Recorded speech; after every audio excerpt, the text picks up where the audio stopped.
the cruise, I went to urgent care because the only way I could talk was when I was whispering, and I couldn't stop coughing. So I went to urgent care, and they were like, "Yep, it's strep."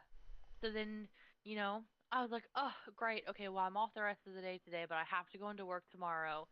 This man over here is, "My nose is runny. I'm gonna call off sick tomorrow." And then, and then, and then has the audacity to be like, "Oh, yeah, we're super sick, like from the cruise. We can't really go out or do anything." And I'm like, one of us has strep throat and can barely talk, and the other one just has a little bit of a runny nose. I don't know. It sounds like We this are team is not pretty good. sick. I Hey, am sick. he's a trooper. He's got to fight through. Okay. Oh my god. That's our little trooper. See, she's just out here making me I feel mean, bad for feeling I bad. said this is the first time that I have been like sick with more than just like a sniffle or a cough since before we started dating. wow. Yeah, exactly. So, I'm not gonna feel What is bad. what I'm is your sick way more secret? often. no, that means when I am sick, you treat me like a little princess and don't let me do anything. Okay, well now I know for next time. Next Aren't time he'll you guys call in for you. aren't you Yeah. guys so excited to be playing a game with a married couple? Well, they're I not playing a game with mean, me. They're playing a game with you. I'm just here. he's just some weird voice we keep hearing. Yep, Seems to know more than he lets on. that's the damn truth. I got notes, baby. I got notes for days. No. I would love some healing. You have like 3/4. Okay, we need more people over here. I don't think these people know where they're going. I can mass You cure wounds. I Can can do it. healing word. Yippee! Aw, Marley, are you ready for bed already? Okay, this You guy. you so 9 o'clock. cute. He's already in Steven's spot, so it Marley's means an he's old man. ready. He is an old Yeah. man. Me and him, we are old men together. Bro, I'm 32 Yeah, now, man. I'm old. I'm over the hill. I'll be there sooner than later. Yeah, you guys are all old. Ew. Old, old. That hurt too much. I apologize. Never. She said, "Fuck you." I'm actually only 19. Well, that's almost 20. You're Yeah, on but it's on that not. cusp of the hill. Yeah, and 2020 is basically like you're a millennial, so you know. I remember when Fallen called me a stupid Gen Zer, and I looked it up, and he is 1 year off of being Gen Z, and I thought that was really funny. Yeah, he and I are in like a weird in between, and depending on like the definition, we're millennial or Gen Z. Yeah. And I Your your actions should dictate what if you're on the cusp like that, your actions should dictate what generation you are. see. I always heard it was like music taste. Oh my I goodness mean, if that's the gracious, case, you're a that scared the boomer, but living like, crap out of me. Did you see that? I did. That was actually kind of cool. That was And really you cool. completely took it to the face. I avoided it actually. by it, he means the cool factor. And by it, Are those big ass minotaurs like friendly or? no, they're not friendly. I'm going in, I'm smacking them. Smack 'em. Do I need to be in front of my computer for the whole time? Not right now, but when we actually Okay. start doing stuff, yes. Oh my god, we made Ugh, it to we okay. made it to the final plate. Hold Yep. up. She's already I don't ready know. to. Hasn't even started session 0 yet. No, I just know I'm gonna have to poop soon, so Yeah, that's I her. mean, you could just go right now if you want. Still waiting on no, I no, me and. you can't just make your body poop. That's a lie. Um, I beg to differ. Sorry. Yeah, on the Actually, no. contrary, I take that back. That's not a skill women possess. That's a skill men possess. just get bigger bladders, okay? Okay, first of all, you're not shitting from your bladder. I know. I'm Well, it's just a running it's joke extra I have. storage. What? Where did? Colon calls up the bladder. We need ammo now! Resupply! Bowels are like, send the liquid! We need it! We're dying here. Oh goodness. I'm Oh, gonna You're about about, to die. you're dead. You're Yeah. alive, but you're Oh, dead. my Over here. blankie. Not the blankie. Oh my god, I'm Not alive. the gumdrop blankie. You making fun of me? Not the You think gumdrop I'm like- buttons. I'm making a Shrek reference. I'm not making fun of you. That's what I thought. Your DPS seems lackluster. Shite. Yeah. Well, I mean, half of them are dead. I'm guessing you're gonna wipe at 0% vault integrity, I'm so guessing too. I've never gotten this far. you're probably cooked. Yeah, I've never gotten this far personally. So You get maybe down to a third. I'm proud of what Maybe I've lower. done here today. Is there a scoreboard? Can you be really toxic and be like, hey, you're not doing enough damage, you're not doing enough healing, it's I've all your heard fault. there is. I know there's an add-on that tells you who in your party is doing actually the most. and There's a who's doing DPS. There's a DPS counter like board thing I've seen. Yeah, I had it, but it was taking up so much of my screen. I wasn't really caring too much because I wasn't doing raids yet, so I deleted it. Yeah, she's about to wipe us, I think. But I'm we probably were- gonna need a new laptop soon. Yeah. Why you say Yeah. that? Cause mine doesn't charge. Your laptop? Oof. Yeah. Can you replace the battery? I got my laptop when I was a sophomore in college in 2017. What kind of laptop do you want? I kind of have been thinking about just like getting a new iPad with a keyboard. Really? With a Vault keyboard. integrity is at 0. Cause like I don't use my laptop like that much, but it's also like nice to have a keyboard. Why not just get a keyboard for the laptop or the iPad you have? Cause that iPad is also like super old. Oh, I'm going to get hit by her breath. Are you looking it up now? Maybe. Maybe not. I definitely saw the light of your. I could tell by the light reflecting off your face.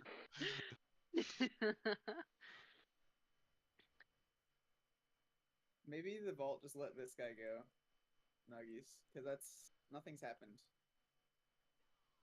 Oh, she's Maybe it gonna do her thing affects again. your loot or something, I don't know.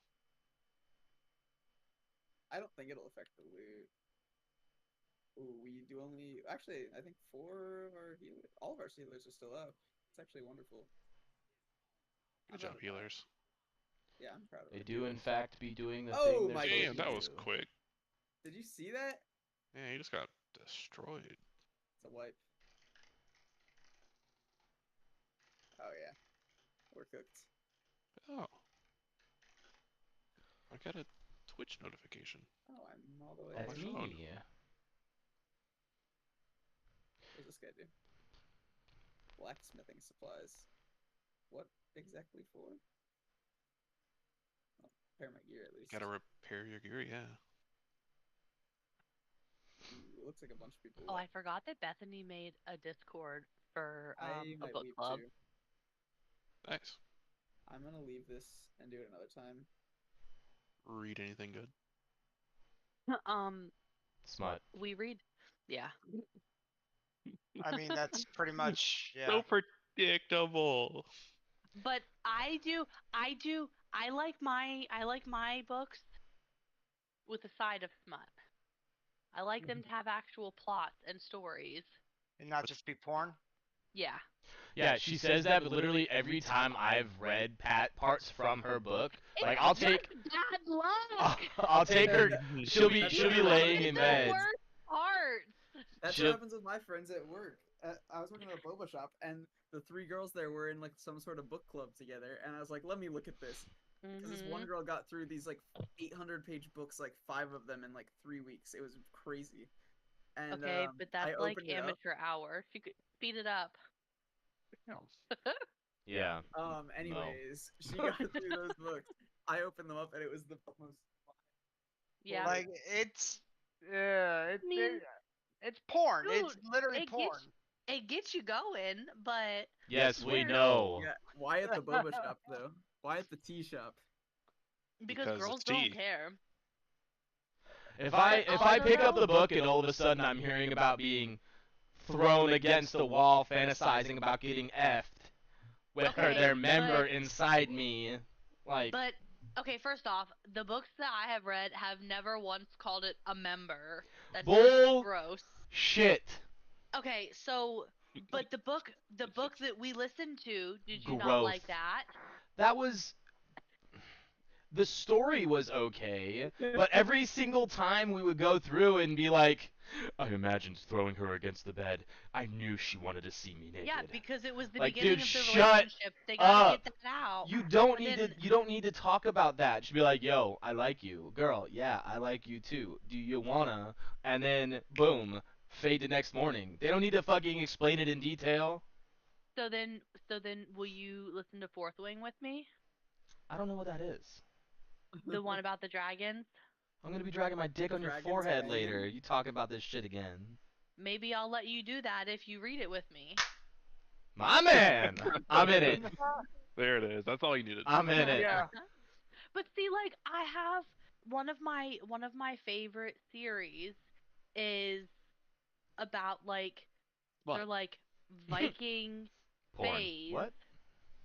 and there's not a lot of sex in it, but there's like it's there, but it's not a lot. They're saying That's there's not fine. enough He No, sounds I'm saying for disappointed. you. I would love for Steven to read them with me. You know, since I'm over here playing D&D for him. Yeah. Well, you know, the first time for everything, babe. And in all fairness, I did read a book with you. So now it's your turn to play D&D with me. For every session of D&D, you Compromise. have to read a whole book. Okay, no, every campaign gets a story. All right. Yeah, that makes sense. Like one story each. Where do you get the Red Death? I'm gonna. Do you guys mind if I record the session just for? From I'm- But I 125. think I am streaming No, it and but I recording think- it. But I think that one D&D campaign equals one You're book muted, Sleepy. series Okay.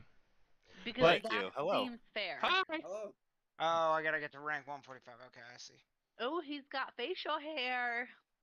Dude, he looks Hi, like Look at Ellie. you. He's allowed. Let's Uh, go. I exist. he looks like a I'm Are so you- glad you're are you- alive. Wait, are you out? Yeah. Yeah, Since when? like 2 years ago. It has not been 2 years. Yeah. Well, 2 years will be Thought in about it. December. 2 years will be in December. Well, congratulations. Thank you. Okay. Oh, didn't you? Who was that? That was my roommate. Oh yeah, how's college? It's okay. I mean, everybody in our dorm is kind of sucks, and it's like a copy paste. Yeah. Ice cream scoop. You're in what, North Carolina? Yep. Nice. Thank you for remembering. Well, you said ECU, right? Mm-hmm. Because I know a couple people from high school that ended up going there. That's the only reason I know where that college is. Yeah, that's pretty cool. Nice. The food is actually not bad. There's a lot of good food. That's good. I mean, college food is actually pretty decent. Well, our meal. Oh no, plan, we Mary get- Washington food sucked. I liked guess the yeah, Mary it depends on Washington where. food when I went. I for want to know why visitation day, Ellie's but I'm not in sure the it's same room different. as you, Steve. She has her own office. Oh. When Oh, I I was about went to to- turn her Oh, that's the camera on. garage. I forgot. So you moved into the garage and she took your old spot? Yeah. Whoa, look at that beard. He moved his hand and oh my It's god. there. When I He went to needs Mary to Washington, trim it. for It's my longer I than love mine. it. No, he doesn't. I love it. I love really how he has salt in they the had, peppermint. like, they Yeah, had dude, this cottage little fucking- cheese, and I really enjoyed that. Shut up! I'm trying to hear what Zach is saying. When you went to Mary Washington, what? They had infinite cottage cheese available at the dining hall, and I really enjoyed that. Protein. Oh, Infinite cottage cheese? Ew. Well, they changed a lot after I left because I guess now it's like they have a Panera on campus. Didn't have that when I went there. I don't know that. Well, the thing is, my brother's orientation was probably your last year there because you graduated, I think, the year before he went. Yeah, I graduated in 2019. Yeah, and he graduated high school then, and so he probably went to orientation and then. Yeah. He became president of the student thing. Oh, He's nice. a popular guy. When I got to high school in Pennsylvania, everybody was like, "Oh my, Joey's brother," and I was like, "Yep." Everybody knew him. It was fun. That's kind of fun. Steven, is there like I love my brother. board thing you guys are using? Are you guys using Roll20? Everything is going to be done inside D&D Beyond. I have the subscription for D&D Beyond, so I get access to all their maps. I own the module that we're going to be using, which yes is Dragon Heist. Do I have to open up D&D Beyond? When you're playing, when you want to make rolls, when you want to do that stuff, yes, all inside D&D Beyond. But like, I mean, if we're just role playing and whatever, like, it doesn't matter. You don't need to have it open. But if I ask you to make a roll, like, it'll help to have it already open. Should we have your stream open? You can. I'm actually just gonna share my screen here. Okay. In Discord. Where it is? So that you Guardians can see of what I'm Faerun. doing. There it is. Yeah. So. The trusted Guardians of Faerun. Oh my god. I'm just showing you a character from my campaign, just because I don't want to show off anyone else's, unless someone wants to show off one of theirs. I can use theirs as an example. Do mine, me. You got it. Stand by. I'm proud of my. Oh my god. I'm proud of my character. Who's the Macaw crew? That's our main campaign. Oh, that's a boring name. Yeah, well, it's a boring campaign, so whatever. Ooh. True. Okay. So, this is Frosty's character. Frosty, would you like to talk about? Alright, hold on. Let me quit out of Destiny. I would love to talk about. Okay. So, this is Zirak, an Aarakocra ranger. He comes from the Northlands that are very not habitated. He comes from here, I'm trying to find it. Okay, member of the Aarakocra tribe of Shivergust, which is a tribe of explorers and researchers located in an icy Arctic area of the north. As they are explorers, many members of the tribe are out exploring the world, with a goal to create an index of every possible thing to exist. Most of the members of the tribe are dedicated to this goal since birth. Those who aren't researchers usually become skilled warriors who dedicate themselves to defending their tribe, though due to how secluded this tribe is from the rest of the world, there isn't much to defend against. All members of the tribe carry a book and quill with them to make sure not to miss any chance for research. This book is a Shivergust scribe journal, which is a cool little thing that whenever they write in it, anything that's written automatically gets uploaded to a giant index in the tribe village. It was like a cool lore thing I made. Yep, this was something. I see something, I write it down, and it gets put in the village scribe thing. So, little backstory. Zirak grew up to become a researcher for the Shivergust tribe. He believes that finding and sharing information about the world with other Aarakocra can help lead to a better understanding of the material plane for those who don't know about it. Currently in Waterdeep to keep learning. He's never been to Waterdeep before, but traveled there with his party. Here he hopes to discover more about trade and different cultures. Is this stuff what you wrote, Stevie? You can share whatever you like. You don't have to share anything you do not want to share. Okay. I did, in your notes under your backstory, I did put some more stuff there. Okay, well, I'm just going to say a party member until everything's introduced. Zirak met a party member while researching the world. They got along, so he decided to tag along with them. Together, they let Zirak see sights he would never dream of seeing. He never would have dreamed of seeing. Having adventures with him also lets him explore much more dangerous areas and find even rarer data for the index. Currently on the way to meet a guild leader to get more information and possibly become members of the Willbreakers. Also, his religion, where do I find... Oh, my faith is to bird Jesus. Yes. What? What? Okay. My faith is literally to bird Jesus. Yes. I was like, I'm pretty sure I can find you like a bird deity. He's like, nope, I want bird Jesus. Jesus. If you look in the other tab, it also says I pray to Bird Jesus for golden eggs. But yeah, that's my character. I'm pretty Bird. proud of him. I drew his little art. If you click on his icon to big it, I drew Yeah, I've it. never seen that one. Yeah. I'm so proud of it. I actually I sh- realized there's an error in the art, and the bowstring should be either behind or it's in front, but it should be the opposite. Because Oh, yeah. yeah, it should be in front of his hand. He's holding it kind of weird, but he was posing, so I need to update mine. Actually, So, you know, like when you're back in high school and you're listening to other people's presentations and you're like, wow, that's so much better than mine, or wow, I'm gonna fail this. Uh-huh. Okay, no, Wait, you're you gonna can be ask fine. Stevie. You can ask Stevie. I No. literally like the day we started and he got the group together and he was like, "All right, make your characters." I made my character and messaged him and I was like, "I want to do this. I Yeah. want to do this." Well, see, he kept asking me every single day, have you done it yet? Have you done it yet? Have you done it yet? And the more he asked me, the less I wanted to do it. So, I did my backstory this morning. Yep. And she Nice. picked her name this morning. Yeah, finally. congrats. I am rather proud of the lore I've created for my character. Yeah. It all came from my head. There was no chat GPTing involved. It's good. I'm glad. I Um, didn't chat GPT mine either. But yeah, so hell yeah. a couple of notable things, right? Because we're gonna do everything through D&D Beyond. If you actually, I don't know if it'll show it in the D&D chat, but let's gonna find out. Really quick, do you mind if I stream this as well? Yeah, that's fine. Yay!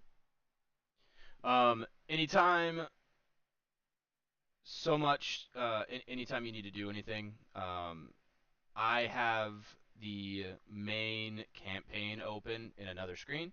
So anytime you hit, an initiative roll, that's a really good initiative roll. I saw it. A, it'll pop up for you. B, it'll pop up for me. And C, it will also pop up in the Discord, so anyone else can see it. Oh, that's cool. Is it Let's the see. the avarice bot or whatever it's called? Yeah, Abra, or whatever the fuck Yeah, it bro. is. You can't cheat. You can, however, change it when you right click to only show it for yourself. Then when you roll, it will private message you instead of putting it in the chat. Regardless of how it's done, I will still be able to see it. So whenever you need to make, a strength check, acrobatics, whatever, survival, stealth, that kind of stuff. All of the main, this is more for like people who've never used D&D Beyond, never looked at a character sheet before. So me. So I could see that you rolled a 4 there. Yeah, my initiative fucking sucks.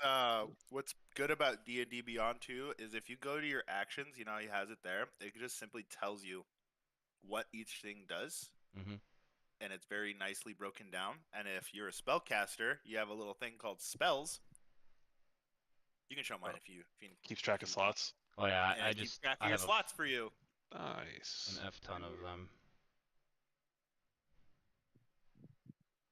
Spells. Oh, there's Yeah. a game log. Yeah, Cool. and you just Cool, click cool. that little cast thing, and it'll consume a spell slot. See how? Yep. It does that. I hit cast, All for it'll you. automatically do the spell slot, and then you can just click right on there, and it'll roll whatever you roll, plus it will add whatever modifier you have if you have a modifier. That's what I like about, yeah. No math. It Same does the math thing. for you. Same thing Damn, with I love math. spells that are attacks, right? So guiding bolt is an attack. You have to roll to hit with that spell. So here you can roll right Wow, off you the got rip. a 1. Natural 1. Yep. Unfortunate. And I'm gonna definitely miss with an 11. Yeah, with that AC of 20. Yeah.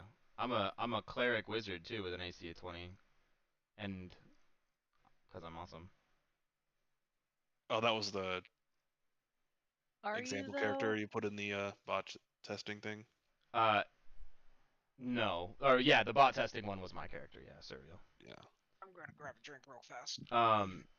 So yeah, anything you need to do, any dice rolling will be done here. If you, I didn't realize I was echoing. Oh. It's probably because Zach shows his face for the first time. Oh wow. I mean, I've sent pictures of myself before in chat. I've seen him.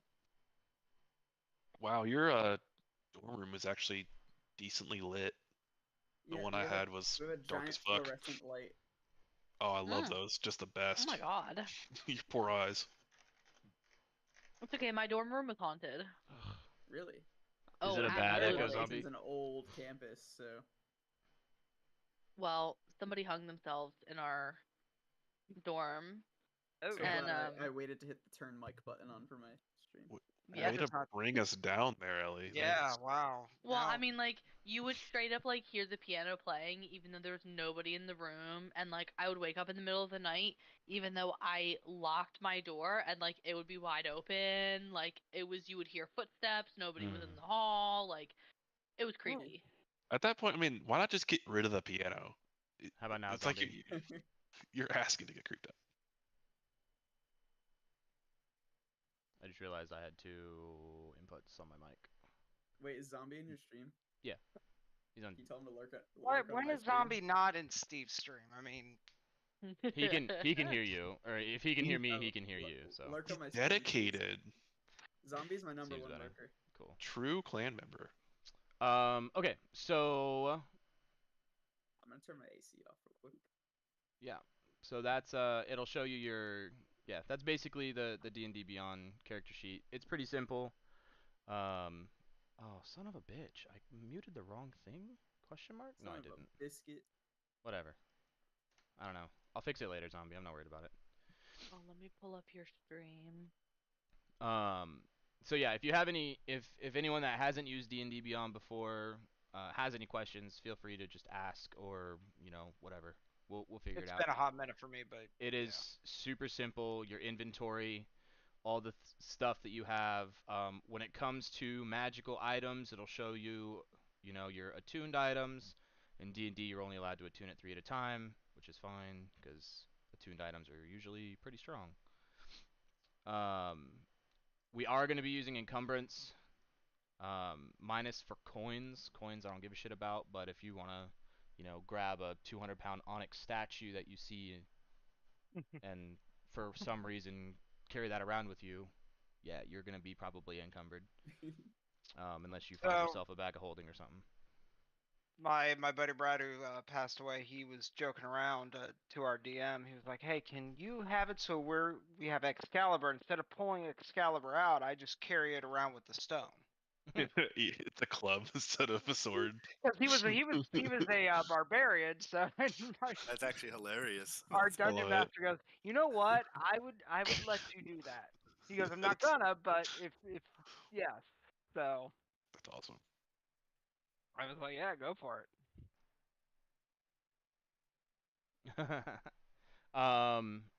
Yeah, so we will use encumbrance, just because I don't want anybody to be stupid. Like, That's kinda all I give a shit about this.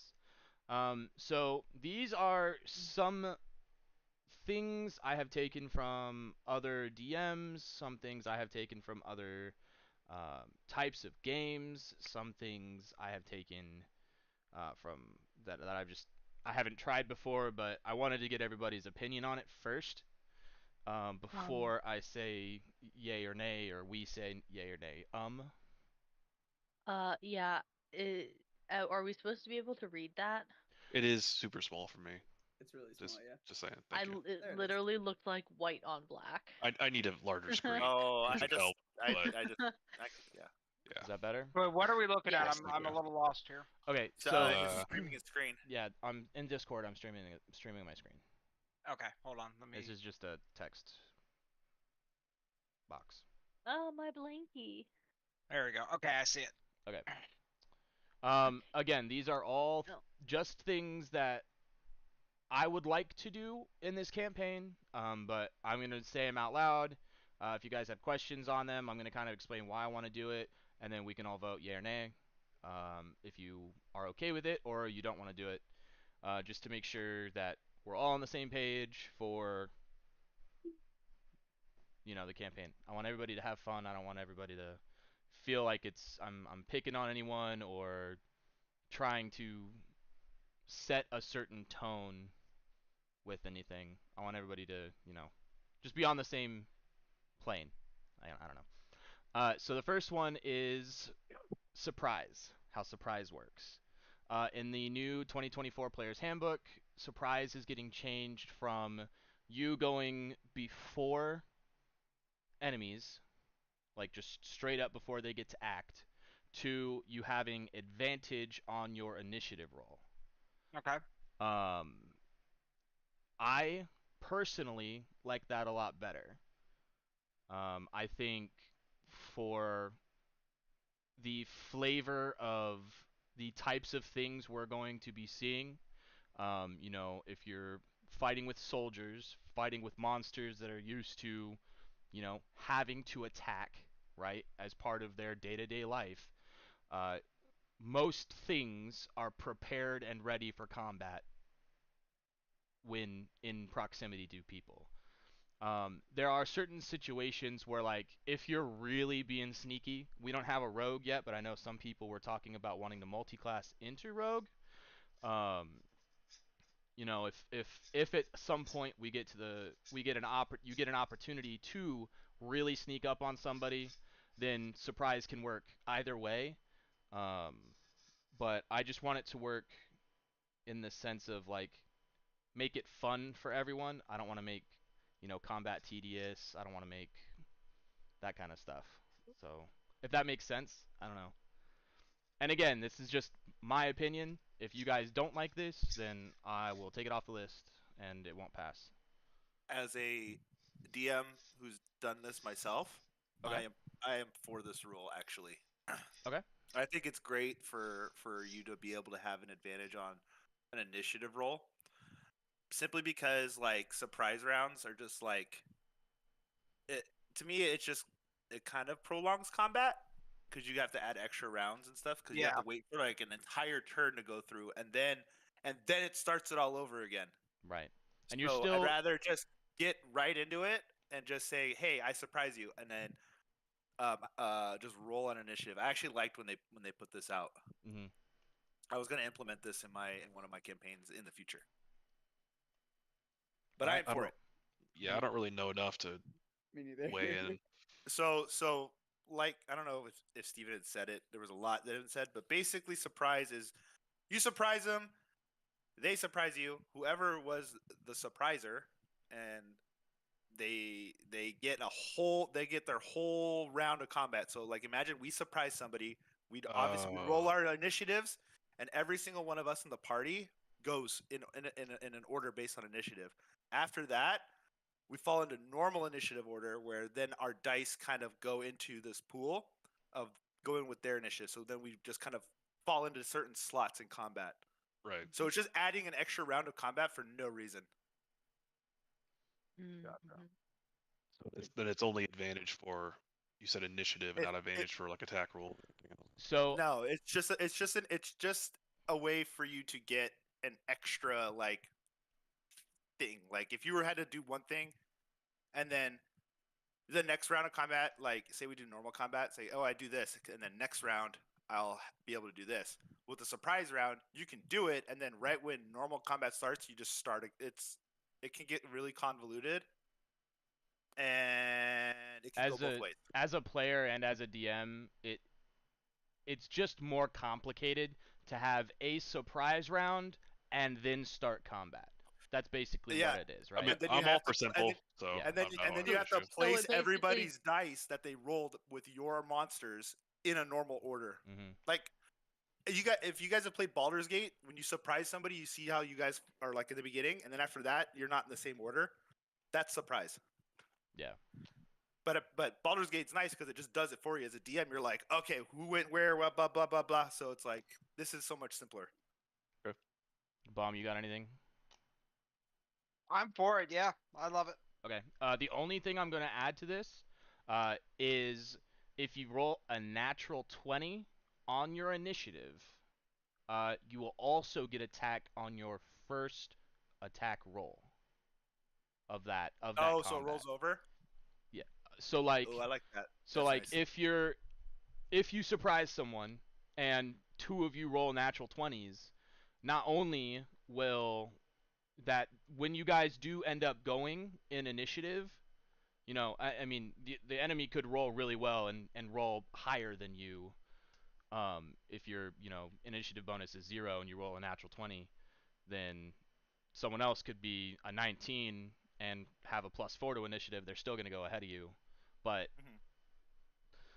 if you roll a natural 20 on your initiative roll, regardless of surprise or not, your attack will you'll have advantage on that attack.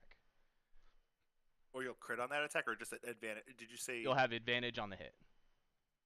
Hell yeah. Okay, I like that too. Oh, Okay.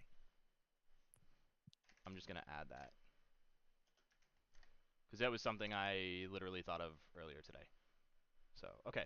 This one is that. a yay. Passes. Cool. Death saves. This is something I'm split on, so I want to get your guys' opinion. I have seen it both ways, and I kind of like it one way, but I also don't want it to be, like, not out in the open. Your death saves. If you are to go down and you have to roll death saves, I want to roll your death saves for you in private. That way, you as a player just know that you're dying. You as the parties just know that you have a player that needs help. Right? Okay. Creates that sense of urgency. It creates that sense of unknowing. If you have a healer that can just go over there and, lay on hands for 1 point of damage, easy peasy, no big deal. But if you know, again, this kind of like takes the metagaming portion out of it. If you know that that player is going to have 3 turns before anything happens, then you can ignore them holistically for 3 rounds. If you know how they're rolling their deaths. Okay, well, I was about to say, really, you get 2. You could get 2. You could also get 1. Right. Right? So, roll. yeah. So you just want it to be Russian roulette. No. He wants to instill like a sense of urgency, like he said, in like not exactly panic, but worry, so that we don't know that hey, he got a low roll, but we'll get him the next turn around. I'll do it. I'll do it he's one or fine. 2 ways. We'll just leave him. If you don't want me to roll it for you, you can roll it, but keep it private. That's what I was gonna suggest. Yeah. That's the way I like it. I just don't want everyone else to know what you're doing. All they need to know is that you're dying. I've always been a fan of keeping the fate in the player hands. So I'm a fan of just rolling it and just don't tell anybody if you pass or not. Okay. Yeah, I mean, obviously the only person you'll have to tell is me, just so I can make sure to keep track of it. But I think I saw one of those like famous D&D groups guys talk about that same concept, and I liked it the first time I heard it, so I'm for it. Okay. So would you rather me roll it for you, or have the player roll and just let me know and not tell anybody? Option A or option B? I'd personally rather have you roll it. Okay, so that's 1 for A. I'm gonna go with B. Couldn't we just do both? Like, because I feel like people are split. Well, I just tell you, roll for me. Yeah. I'll roll myself. Yeah. Okay. I mean, either way, you as the DM is gonna know. Yeah. So it's just who's clicking the button to roll. It's just like what Sleeping said. I'm taking the fate out of what if the player, like if Zach goes down or Frosty goes down, because we have 2 fucking Zachs now. If Frosty goes down, right, and I end up rolling a critical miss for him, right, as a failed death save. Now he's got 2, and everyone else, like, I don't want him to feel bad that I'm rolling a natural 1 for him. But if he rolls a natural 1, I'm gonna be like, haha, idiot, take 2 death saves. Like, I mean, I don't see the issue with us rolling because like it automatically lets you know anyway because we're rolling through D&D Beyond. And it does. I was gonna say it's a computer rolling. It's technically not you. Well, I mean, I do. You're right. I do have my dice tower here anyway, so like some of those things, I like to play with dice anyway. So, okay. So death saves, the player rolls in private. All 4. Yeah. Me. Yeah. Cool. I'm okay. Critical hits. This is for attacks specifically. I use in my campaign what's called the triple 20 rule. The first natural 20 you roll automatically doubles whatever your rolled damage is. You will roll another d20 after you've rolled your first hit. So you know for sure you're critting on the first one. You'll roll again, another d20. If you crit again, it is triple damage. And then you'll roll a last d20. If you roll a third crit, the enemy is immediately dead. It is an act of God. They have just died.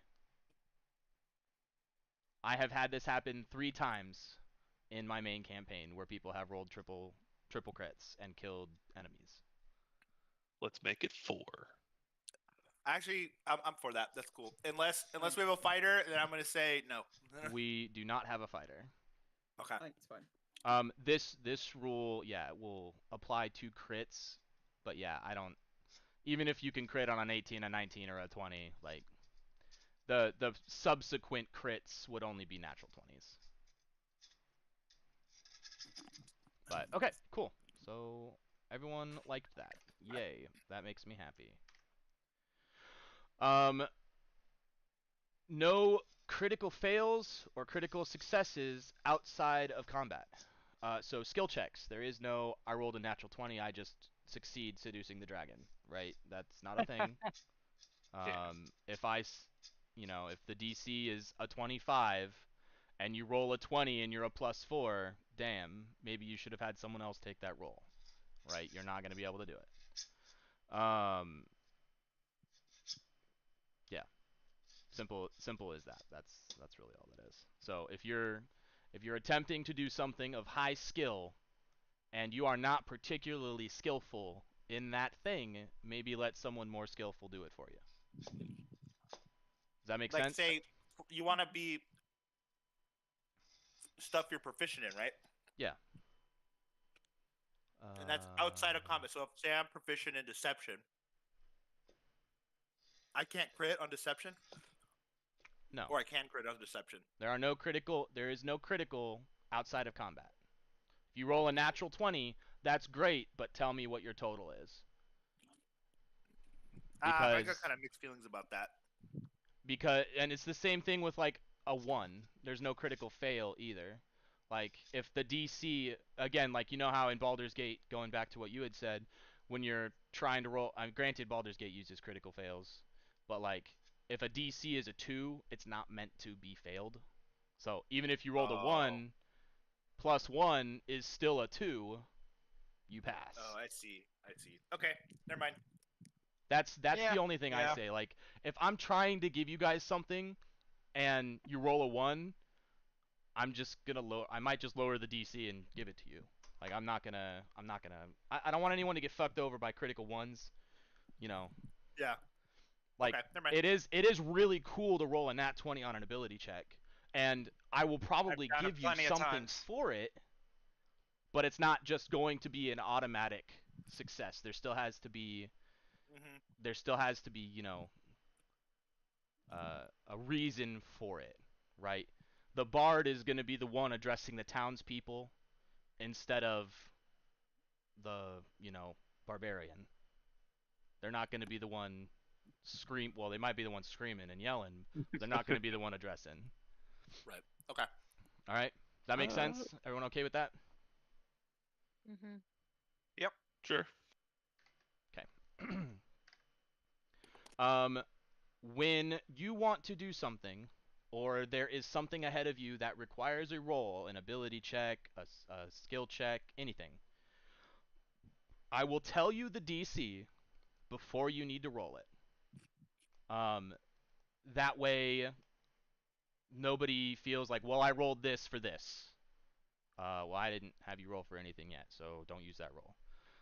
This way, it keeps me accountable, because I can't just have you roll and be like, man, he rolled an 18. Now the DC is 19, you missed it. Right? I want to keep that transparency alive. If I say, like, you want to convince somebody to give you a discount at their store. I'm going to say, you know what? This guy's having a good day. He's feeling it. The DC is 12. Roll it. You know? Or, you know, he's having a bad day. The DC is 18. But I'm going to tell you that ahead of time just so nobody gets like blindsided or feels like I'm making things more difficult on them just for them. If that makes sense. Is that fair? That's fair to me. That's fine. Yeah. Okay. Some of these, I probably should have reread some of these. I've made this text document like months ago at this point. Sorry, we all have lives. Yeah, no, I'm sorry, I don't. Okay. During combat, if you rolled a hit and you beat the enemy's AC by increments of 5 or more, you'll get an additional weapon damage die based on your weapon. So if you're trying to stab somebody with a dagger, right? Say we're trying to stab a goblin. A goblin's got a 12 AC, right? You roll a 17, you've made it plus 5 more than that. So now instead of 1d4 plus whatever it is, you'll get another d4 plus whatever it is. So it just gives, you know, the idea of beating the armor class with an attack roll is that it's a precise, skilled maneuver. So the more skilled you are at it, the more damage you'll do. Does that make sense? I like it. I like it. Okay. A little bit of realism or just like a depth. little extra. I wanted to add this the opposite way. So let me say this first. This AC works both ways. So if your AC is 14 and an enemy rolls a 19 to hit you, they will also get an extra die. So it works both ways. All these rules work both ways.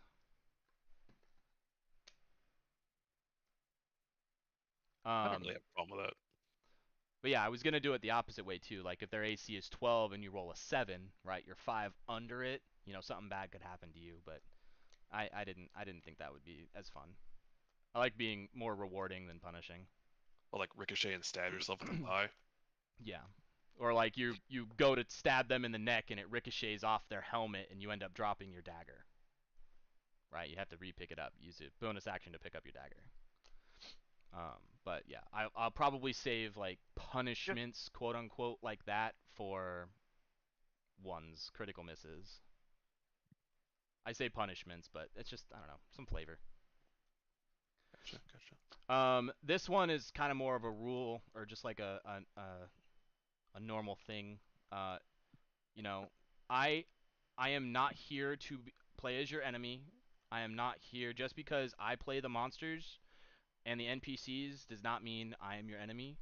I'm not here to make sure you have a bad time. I'm here to make sure you all have a good time, right?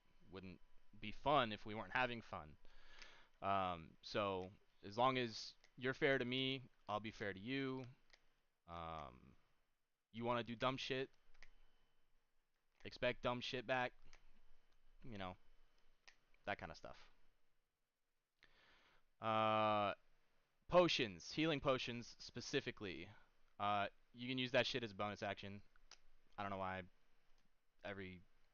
It's getting changed in the new 2024 player's guide that you can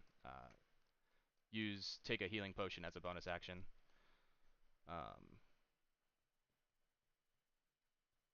Yeah. So I figure that one, I don't think anyone will have any issue with that. I do have it here as a, you can take it as a bonus action, you'll roll for the healing, or you can use your full action to take it and take max healing. And then throwing damage, or throwing a potion at somebody, and this I took basically straight from Baldur's Gate. Throwing it at somebody, they will take damage first, but then they can also roll to heal.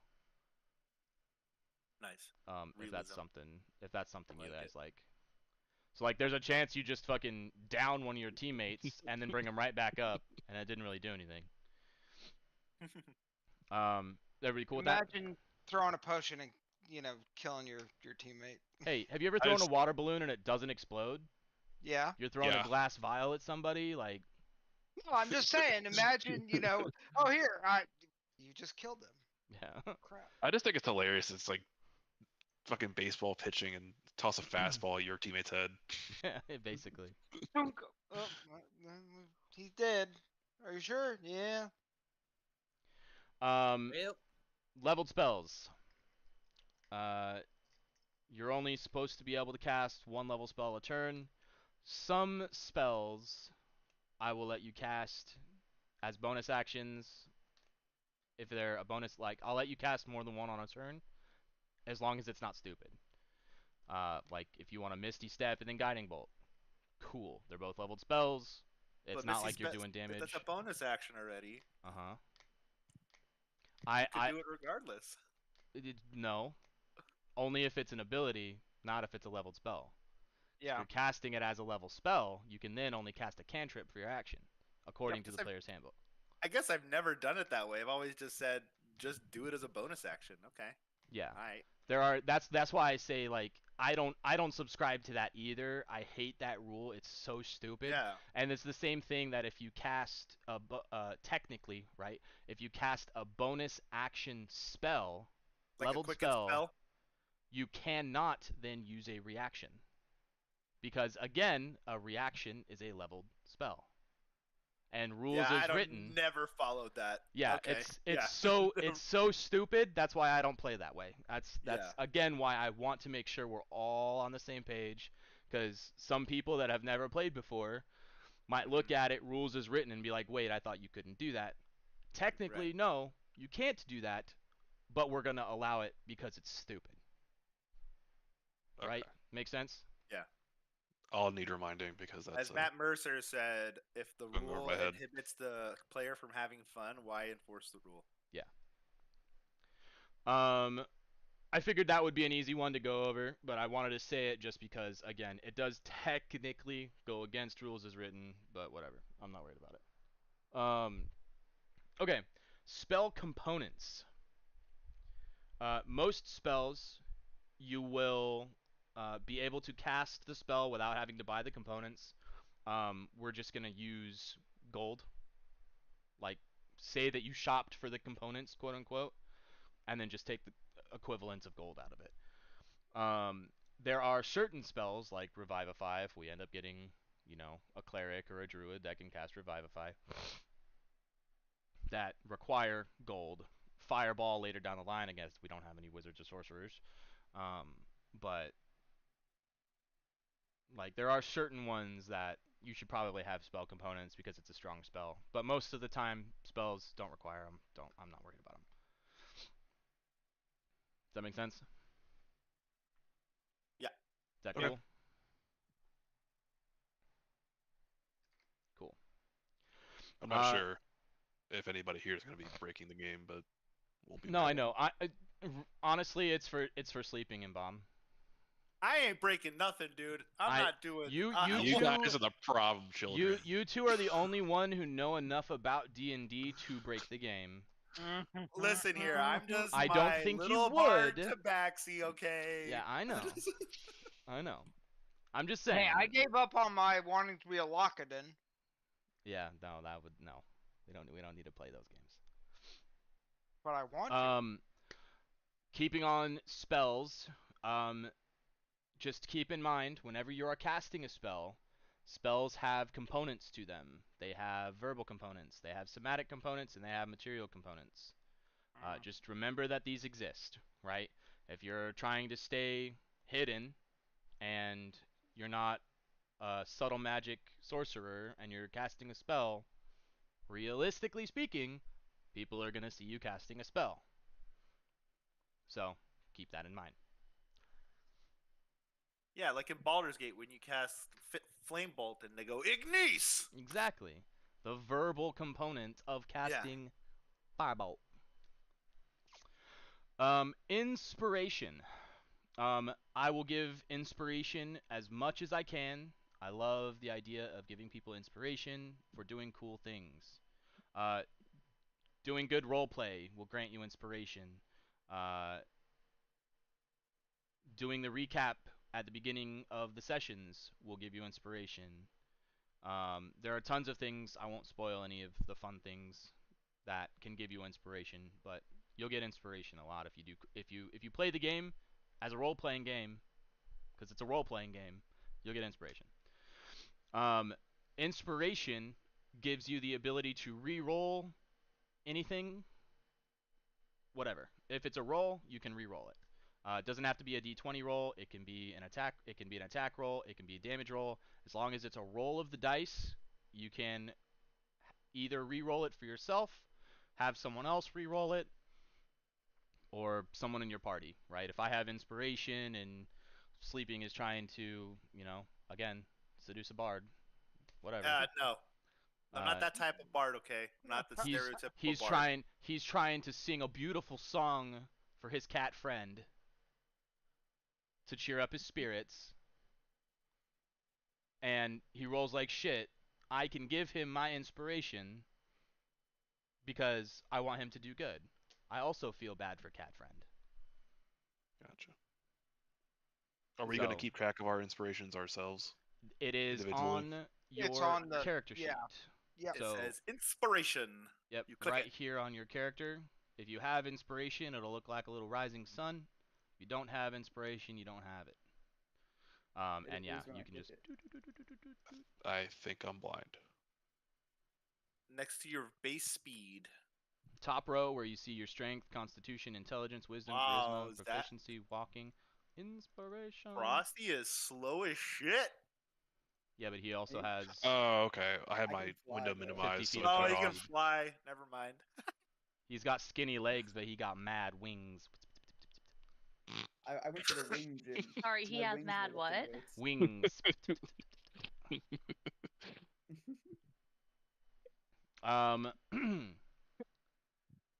Inspiration also does not carry over from session to session. If you have it, use it. Because I want to grant you more, and if you have inspiration already, I can't give you more inspiration, so use it. Make sense? Yep. Cool. So no more than one, you're saying? Correct. Gotcha. Flanking. I hate flanking. I hate the rule that you can just behind an enemy, sit in front and behind him, and just stab him with advantage. That's so dumb. I hate that. I hate it. Well, I love it. I love that you hate it. So, again, because we had combat training, right, as a Marine, when you're flanking somebody, if I am flanking someone and I'm on the opposite side of someone, in real life you get disadvantage doing that because now neither person can shoot the enemy because you are in your lane of fire. So that's a bad thing. It doesn't make sense for me if you're hacking through somebody or throwing a dagger at them or trying to shoot somebody and you're flanking, quote unquote. I hate it. That doesn't make sense. I will give you a bonus if you're using a melee weapon. That being said, however, a +2 to your attack roll for each person flanking. So if you're all just, circled around this guy and there's 5 of you all circled here, you're going to get a +10 to your roll. Kind of hard to miss because at that point you're gang raping him. So then are you going to say that there's a chance for friendly fire with like ranged or reach attacks? Oh, please, God, no. Possibly. Don't roll badly. I'm gonna not open my mouth again. Sorry, guys. God, dude. Why'd you guys say that? Hey, we had homework last night. Don't talk about homework. I have homework and I'm procrastinating it. I have homework due Monday. Now, again, this is communal. If you guys do not like this rule, we do not have to use it. I want everyone to be happy. If most of you are like, you know what, fuck it, I want to be able to stab people with advantage. That's up to you. I don't care either way personally. I think it'll be fine. Your combats are not going to test you to the point you need to. It's not going to be a Baldur's Gate. Yeah, you're not going to have to strategize honor mode here. I'm not going to do that to you guys. We have new players. I'm not going to do that to you. So the combats are going to be pretty chill for the most part. Or with it, I mean. Okay. I'm fine with it. Okay. Cool. This is something I've been reading about. Lingering injuries. If you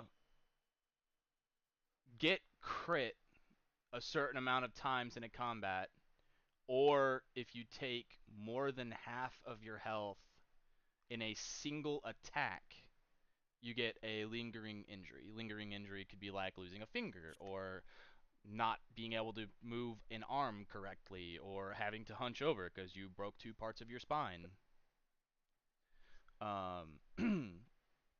That kind of stuff. I've actually never used lingering injuries. I don't know if I really don't know what I would do with it. So this one is kind of a meh for me, so I'm okay if this gets vetoed. But yeah, I don't really. I'm not a fan of it, honestly. Okay, cool. I'm just gonna take it off then. Get killed. The help action. You can only help if you're proficient in what you're offering help in. If someone is trying to pick a lock and using thieves' tools, and the paladin wants to assist, if that paladin does not know how to use thieves' tools, what good is he? Doesn't ever make sense to me. Yeah. So if you want to help on something, you can do that. I like that rule. This is specifically for skills. Whenever you're using a tool, whenever you're doing a skill check. Obviously, like normal dexterity, like other skills, like this will only happen where proficiency is like offered in that as a thing. If that makes sense.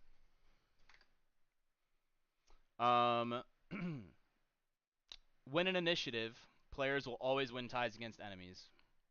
If you guys both roll a 20, player is going to go first. I'm not going to do the whole dexterity, whoever has the higher dexterity goes first. If you're a player versus an enemy, you're always going to win. Is that cool? Yep. Okay. Okay. Rule of cool. This one is one of those things where if it's cool, I'm going to let it happen, but there has to be something given up for it. If the example that I read that I really liked of this was like something outside of it. Like if you have divine favor and you want to use that divine favor to temporarily resurrect a fallen foe, right? It's not something your character can normally do. It's not something that you have a spell to do. But if you really want to do it, I'll let you do it. But you have to give up something to be able to do it. Whether that be like reducing your total maximum HP, or losing a spell slot permanently, or getting reduced in size, depending on what it is. Like, again, it will be comparable to the thing that you want to do. It won't be like, go down a level if you want to catch someone that's falling. Like that's not equal. That doesn't make sense. Yeah, I don't know. That's just something I've been thinking about. Is that going to be like a it's like a consensus type of thing, or just up to you and we? Yeah, it would be a consensus. Like, rule of cool, like, I don't know, Sleeping, you probably have good examples here too, but like there's stuff like outside of the normal action economy that you do, whether you're inside of combat, whether you're traveling, whether you're doing something. If it's something outside of the normal, I don't know how else to explain it.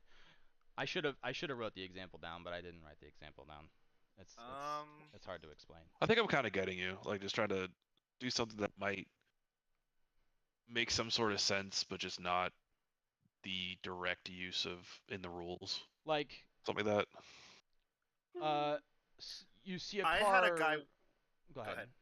So I had a guy in a campaign. This is great. Granted, this was Pathfinder, he kind of played like an artificer kind of thing, and he spent the entire combat. He wasn't telling anybody what to do, right? And he was just tinkering around. He's like, "Cover me, just tinker around." And then he didn't tell me what he was doing. I'm like, "Okay, whatever." And then all of a sudden he's like, "Hey, how long has it been?" And I'm like, "Oh, it's been about about 10 minutes, because however rounds of combat. It was like a big fight too."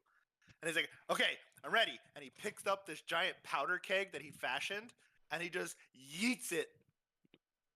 But when he did that, he blew up a bridge that we needed to go across. Right. So Yeah. that's part of that something really cool, but you lost something. That's a perfect example. Thank you. Okay. Like something It was lost. really cool. I let him do it. I was like, okay. And then he's like, "Yay, we won!" And I'm like, "Yeah, you won, but look at the bridge." And he's like, "Oh, well, we gotta find another route, guys." I'm like, Yeah. "Well, you didn't die." That's mostly what I Well, mean. he's an Like, artificer. He could just make a bridge. Yeah, mean- does he have months? yeah, that's yeah, Takes exactly. a while.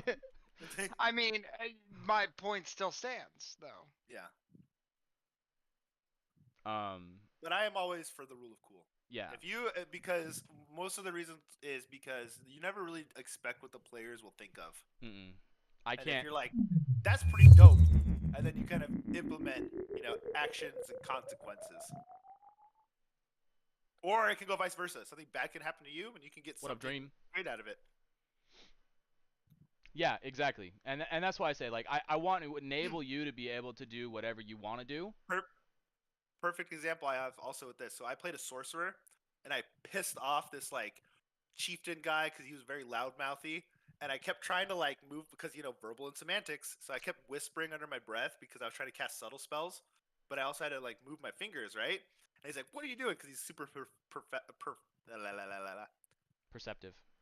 perceptive, and he's like, "Oh, you're trying to escape, are you?" And I'm like, I have my hands like walking, and he just cuts off my hands. I'm like, "Oh shit!" Damn.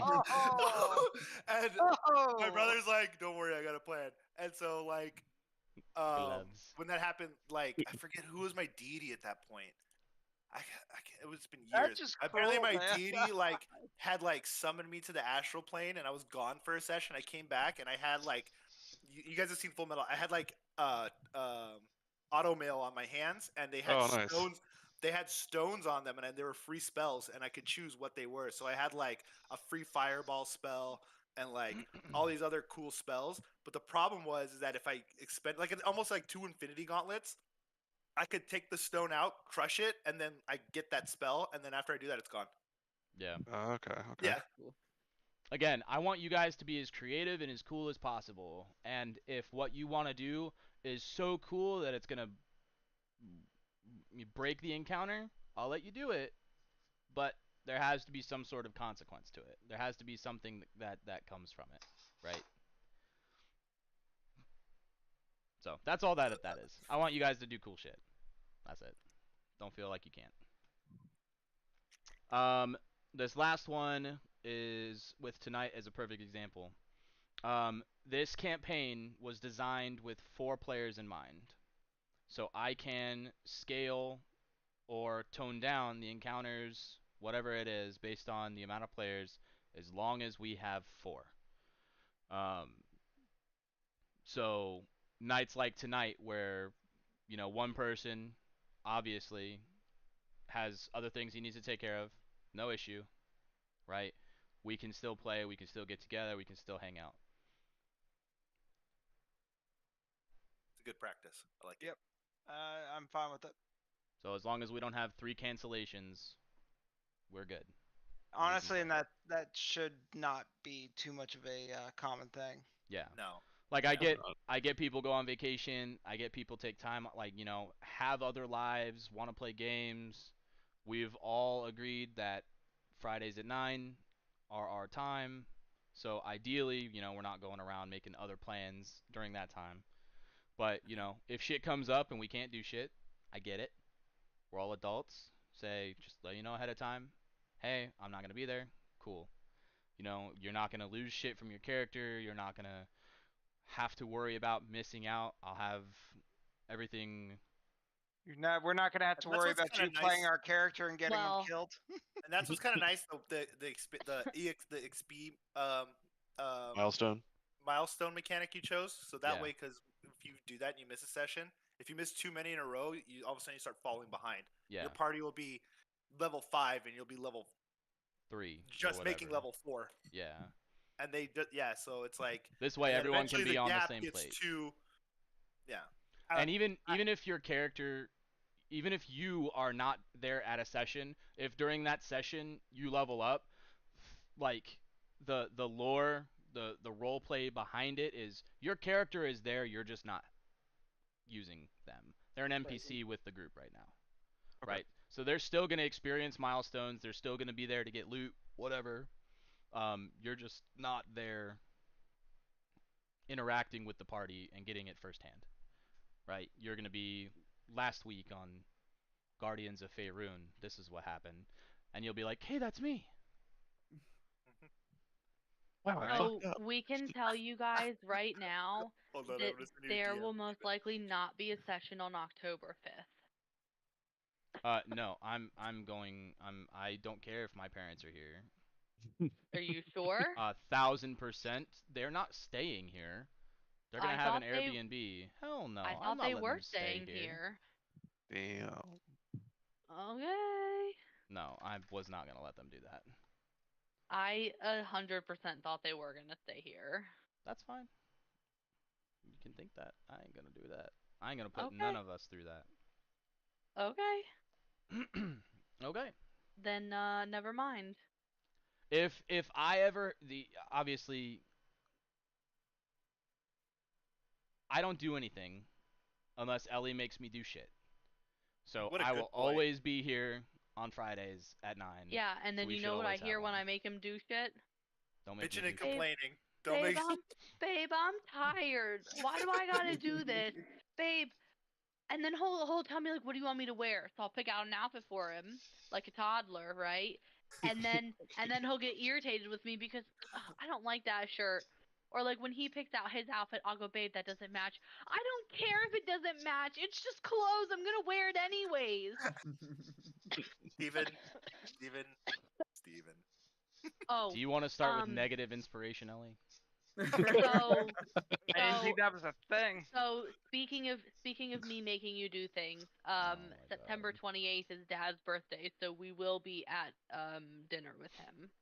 I don't know if we'll be back by 9. We could probably still do it that night, but it might be a little bit late. Okay. You said the 28th? That's a Saturday. September 28th is a Saturday. Oh, it's a Saturday. Then you'll have to tell your boys. Sorry. Wrong D&D group. You let me worry about scheduling my D&D stuff. You just tell me when I can't be there. Yeah, but I tell you and then you forget until the day before. You need to tell me the day of, otherwise I'm not going to remember. You have to remember. You have to remind me. Okay.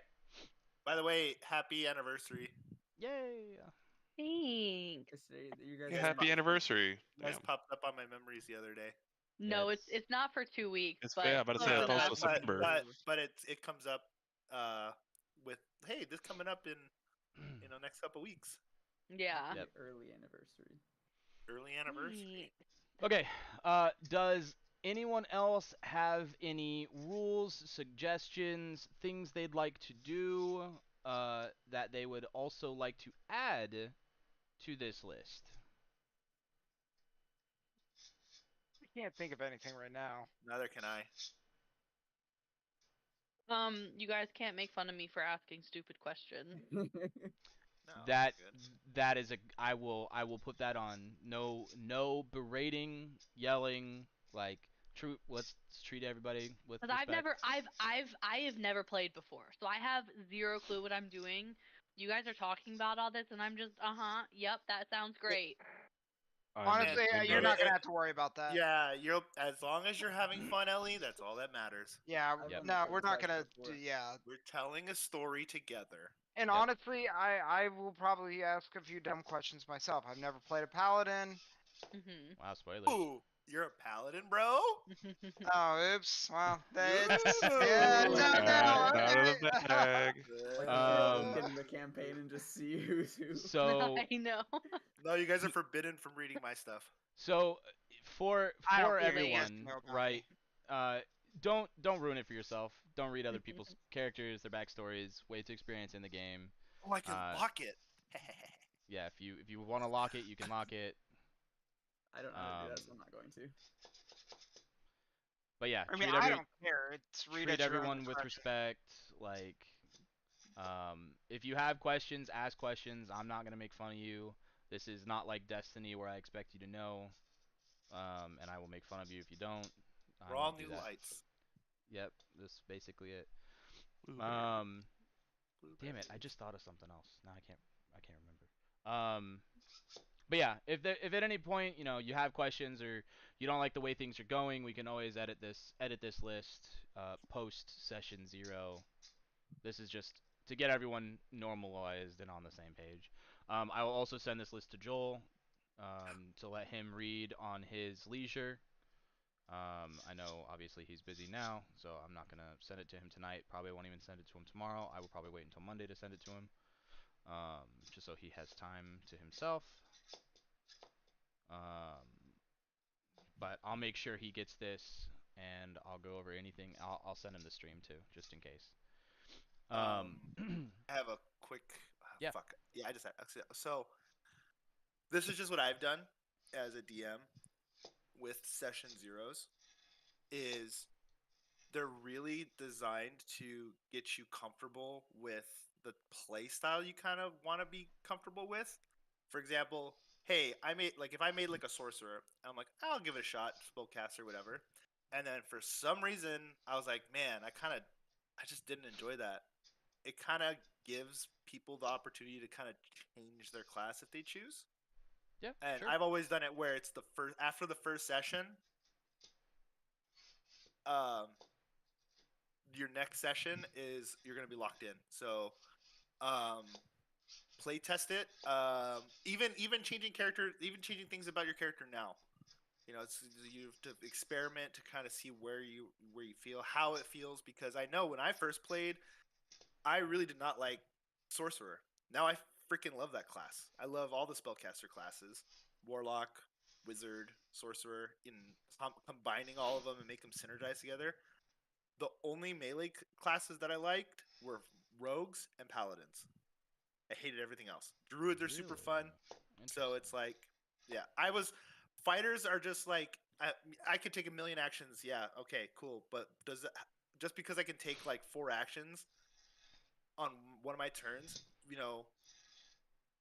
that's a lot, man. So it's like, it almost focuses too much on this is me personally, and I want everybody to have fun. So if I'm taking 4 actions, I'm like sitting there being in combat forever when someone's like, oh god, when is it my turn?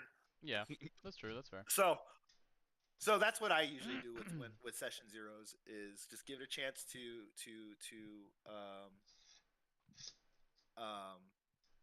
experiment, and then if you don't like something, change it.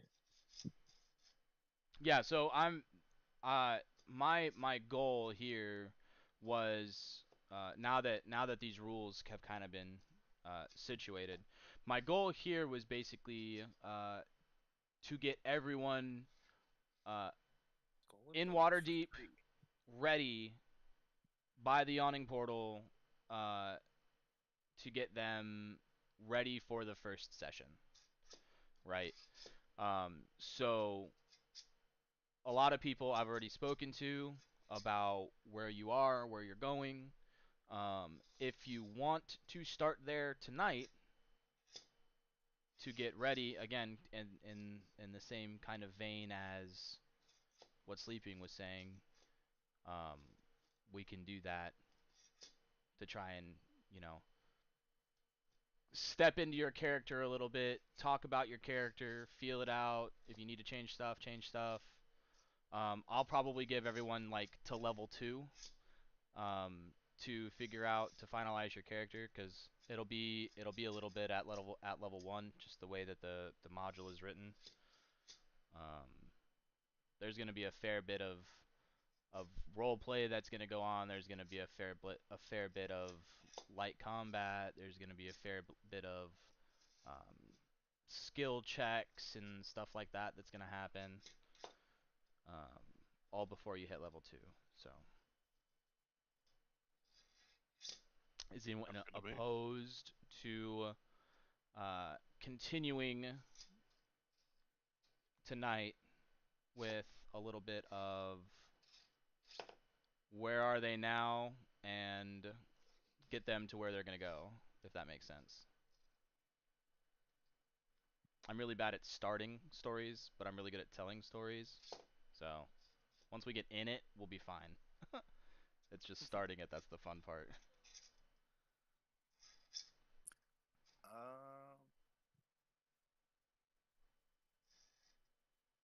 I don't have any issue with what you just said. Yeah, I don't either. Ellie? I just want to play. I also just want to play. I just want to play. Cool. Well, she was muted, so. Ellie. I don't care. Okay. Would anyone like, because at this point all but 2 of you are separated. Would anyone like to go first? Who's separated right now, actually? So as it sits right now, Sochi, you're by yourself. Okay, and then Joel's gone. And then yeah, you two are both going to meet again at the yawning portal. So we'll say for right now he's already there. Okay. So where is everybody else right now? So right now you're in the city of Waterdeep. Okay. I don't know if just you guys playing want my lute, me just singing around to say everybody's name. I don't want to. Just like the one we know. Oh, my eyes. I've been singing.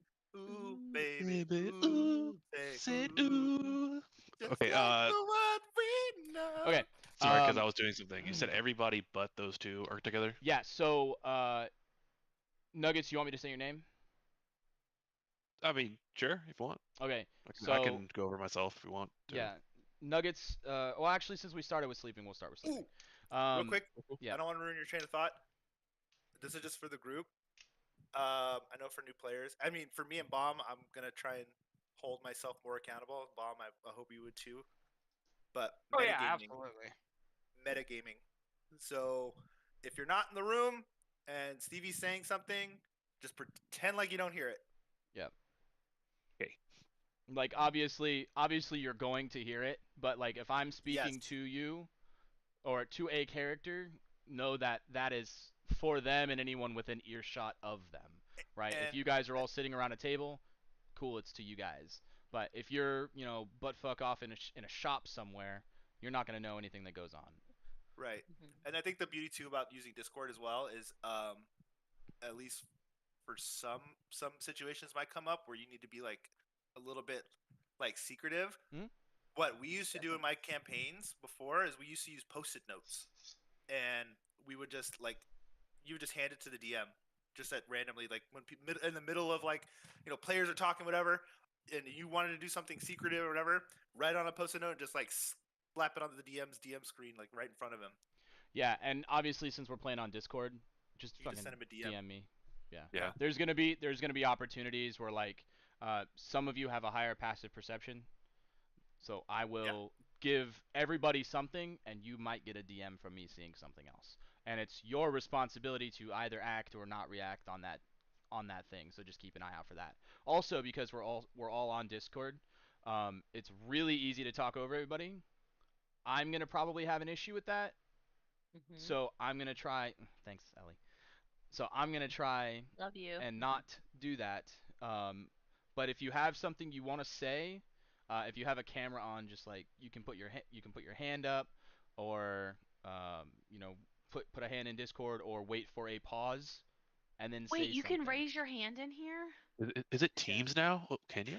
I've never done that. That's only in the stages. Oh. Which you can't make anymore. Well, you can emote, yeah. Yeah, emote. Just M and emote or something. There's Marley. What the? Yeah. What? What? You hit some Marleys, boom. Okay, there we go. And you it go. does show it on your profile. Yeah, and I can. This one? I can see all of your pictures, so I'll be able to see when. Oh my god. When things happen, especially if Marley's bouncing around sleeping's, picture Dude, like that. Wait, where are you doing this? Bottom left of if you have the stream with all of our shits up, if you hover over the screen, there's a bottom left. There's a little emoji thing next to the soundboard. Next to the soundboard. Okay. And again, you can always just wait for a pause in what if I'm describing something and you want to do something, or another player is going around doing something. Just wait for a pause and be like, "I'd like to do this," or "I'd like to do something." You know, just get in there. We'll make sure everybody gets their chance to do stuff. Baby Cool. boy. Okay. Well, so right now, basically, I am just wandering around. I haven't met anybody, so I'm gonna just you guys do your thing real quick. Okay. Do you want to introduce yourself, or do you want to wait? Me? Yeah, you. No, I'm gonna wait till I meet everybody. Okay. All right. So Nuggies, do you want to introduce yourself or wait till you meet everybody? You can do whatever you'd like. I thought you said I was in the group that was together. No, you're No. by yourself. I'm off by myself. Then I'll fuck around and do stuff by myself. Okay. So during this time, when it comes around to you, if there's something in Waterdeep you'd like to do, you know, Waterdeep is the city of splendors. There's plenty of shops. There's plenty of people.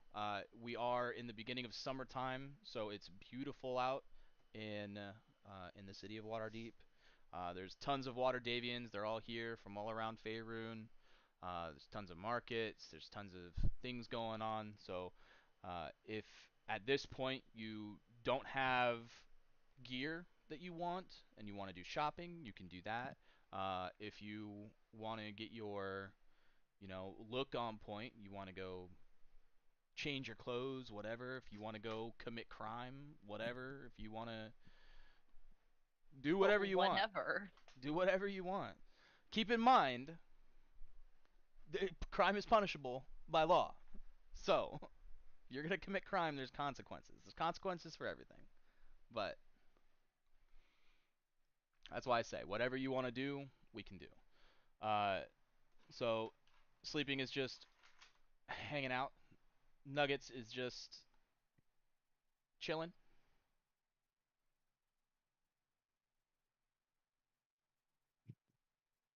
Yeah? Yep. I'm just having a snack. Okay. Is there anything you want to do? I'll be going through my things. Okay. Just going through my inventory. Because actually, I am doing that right now. So I forgot what I have. Fair.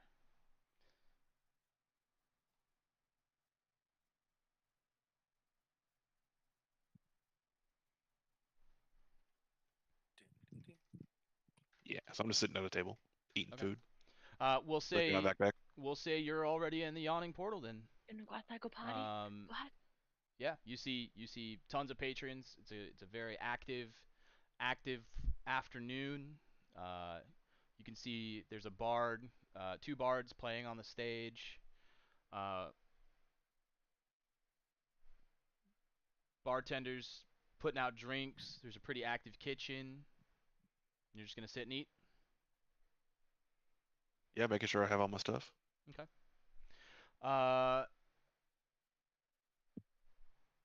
Bomb. Talk to me, Goose. What are you doing? Well, I am on my way to Waterdeep to meet two potential members. Mm-hmm. We'll say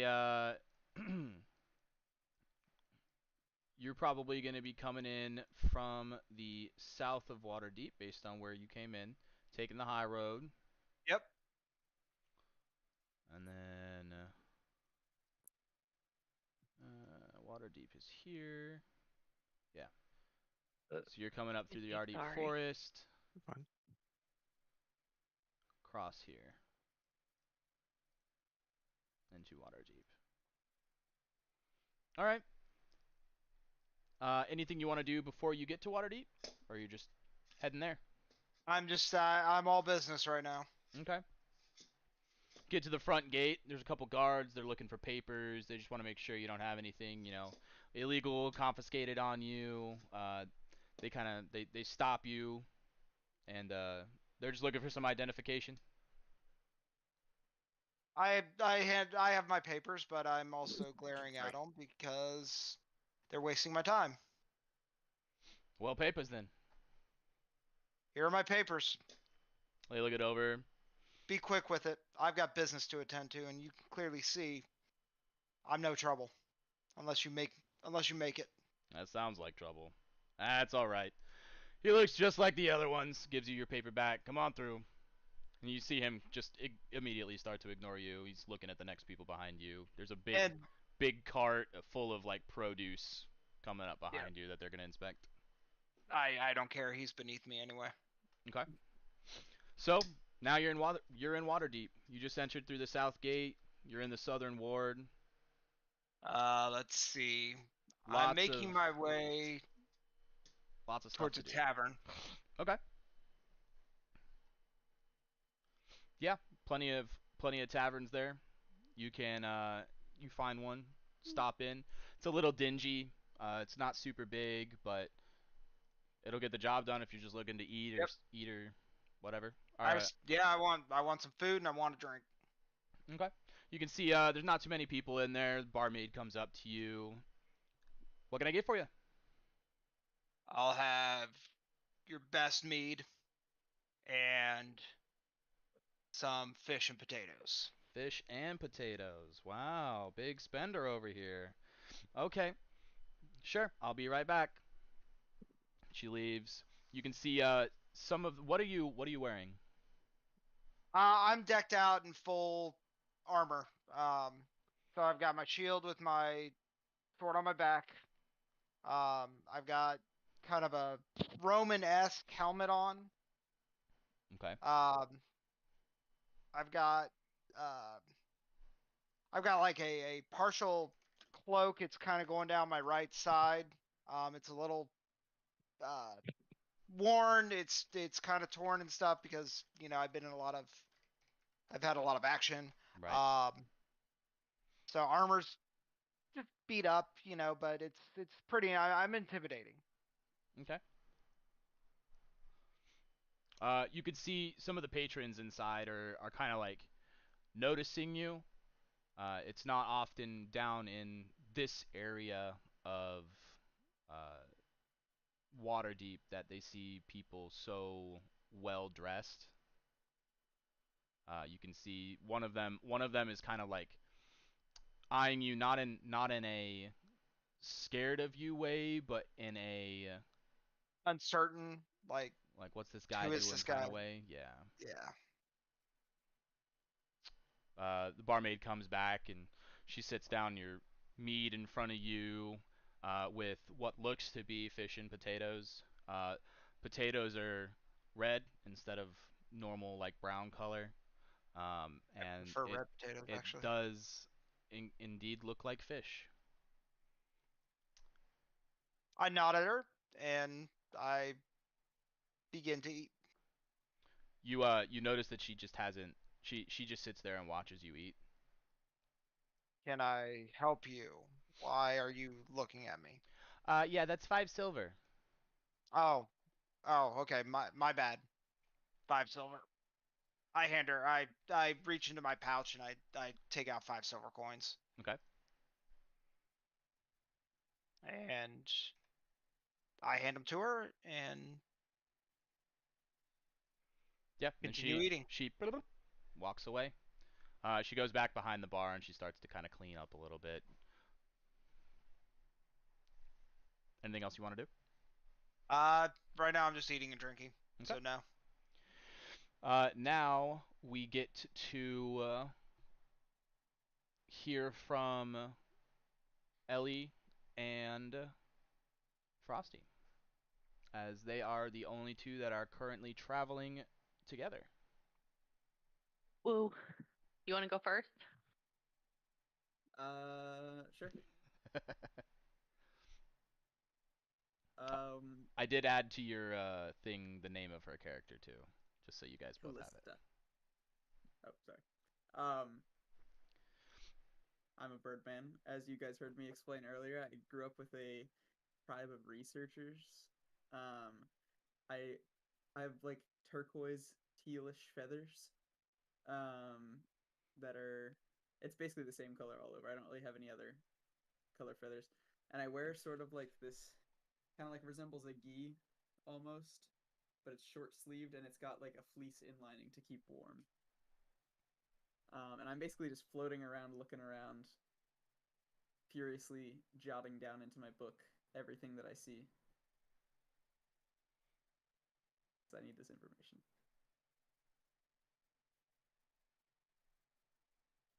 Yeah. And Callista, what about you?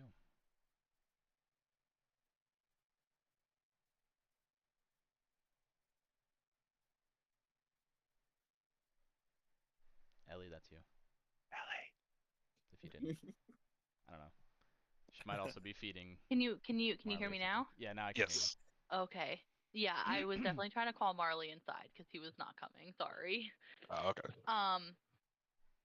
Now he's just staring at himself in the mirror. Sorry. I'm just kind of walking around looking for supplies to take back to my forest home. You guys are just making your way to Waterdeep. Yeah. Walking through the woods. You guys are coming down through the north. Just kind of floating around. Okay. As you guys kind of like exit past the where the main part of the trees start to thin, and you notice the road kind of over out a little off the beaten path, if you will, is where you left, because you guys are obviously much better traveled, so you didn't need to be following a road, but you can now see that that pathway seems to be like the most convenient way to get up to the city.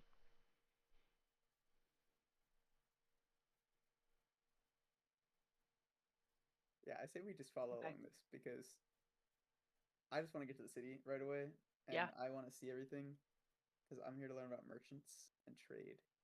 Yeah, that sounds good to me. As you guys make it to the road, you can see this road is very well traveled. There are horses, there are mules, there are carts.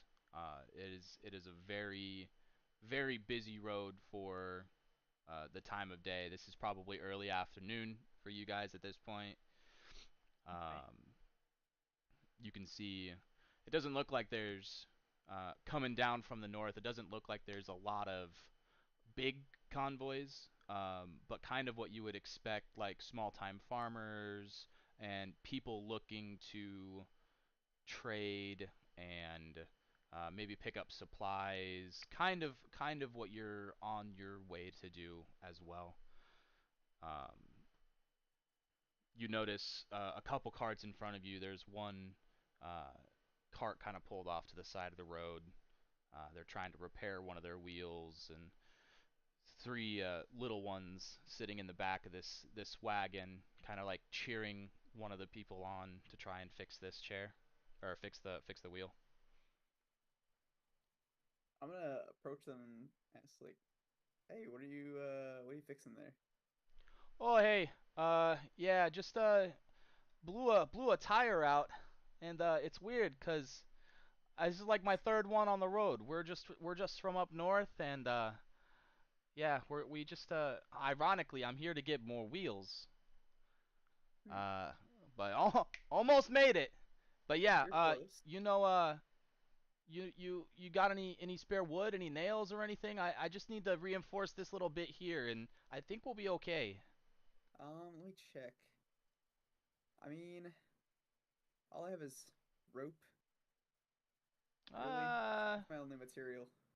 some rope. I mean, I could probably make rope. Kid, hey, you got give me your gum, kids. Give me your gum. You see three of them just like spit globs of this like black tarry ooze out of their mouth and into their father's hand, and he's like, "Oh yeah, this'll work.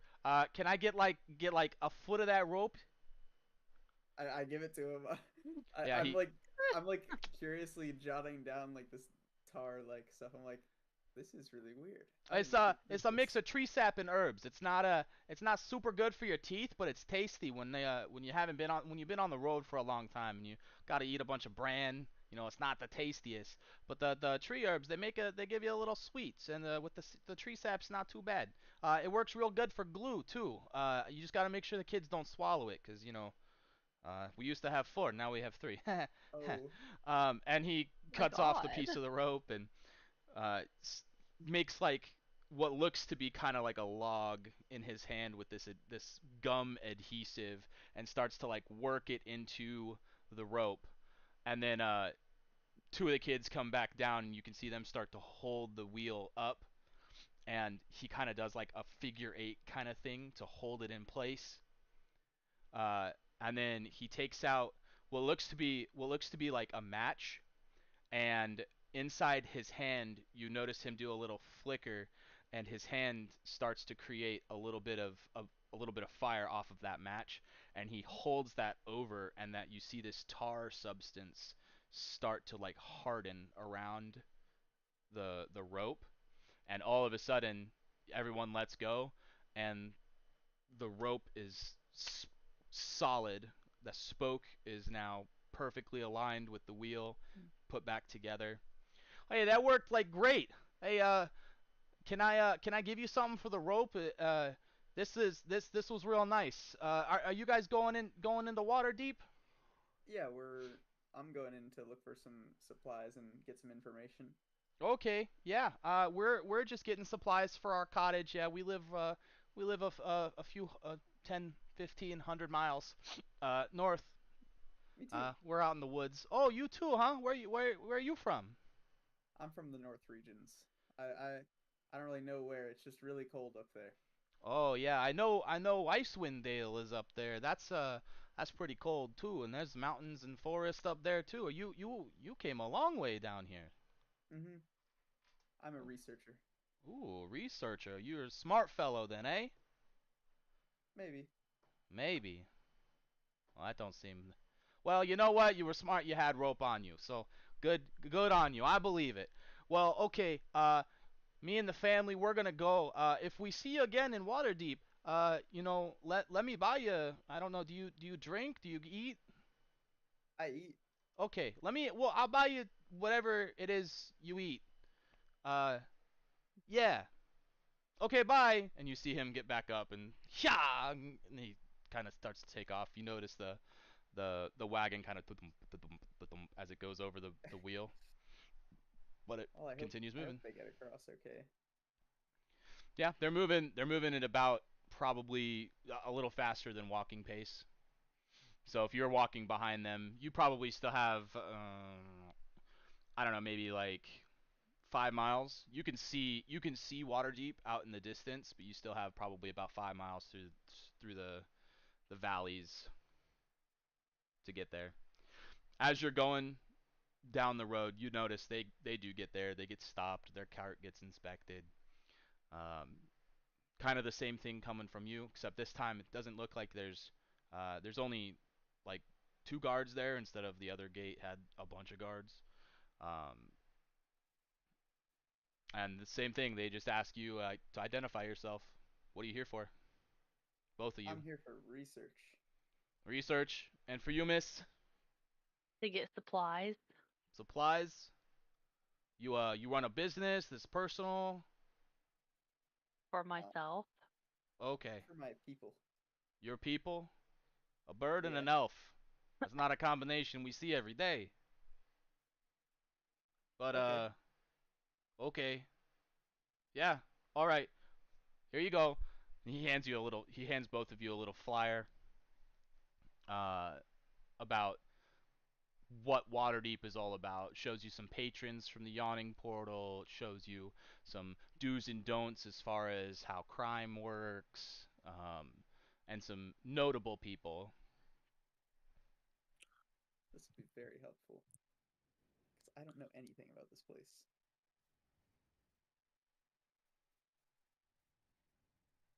Okay, thanks. Yeah, and they don't say anything more to you, and you can walk in. As you enter Waterdeep, you enter through the field ward. This is just a really like low end kind of like shanty kind of town. It looks to be like very low income.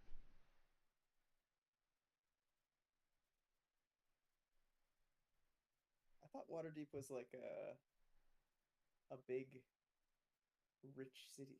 It is. It is a very big, rich city. You just happen to come in from the north side.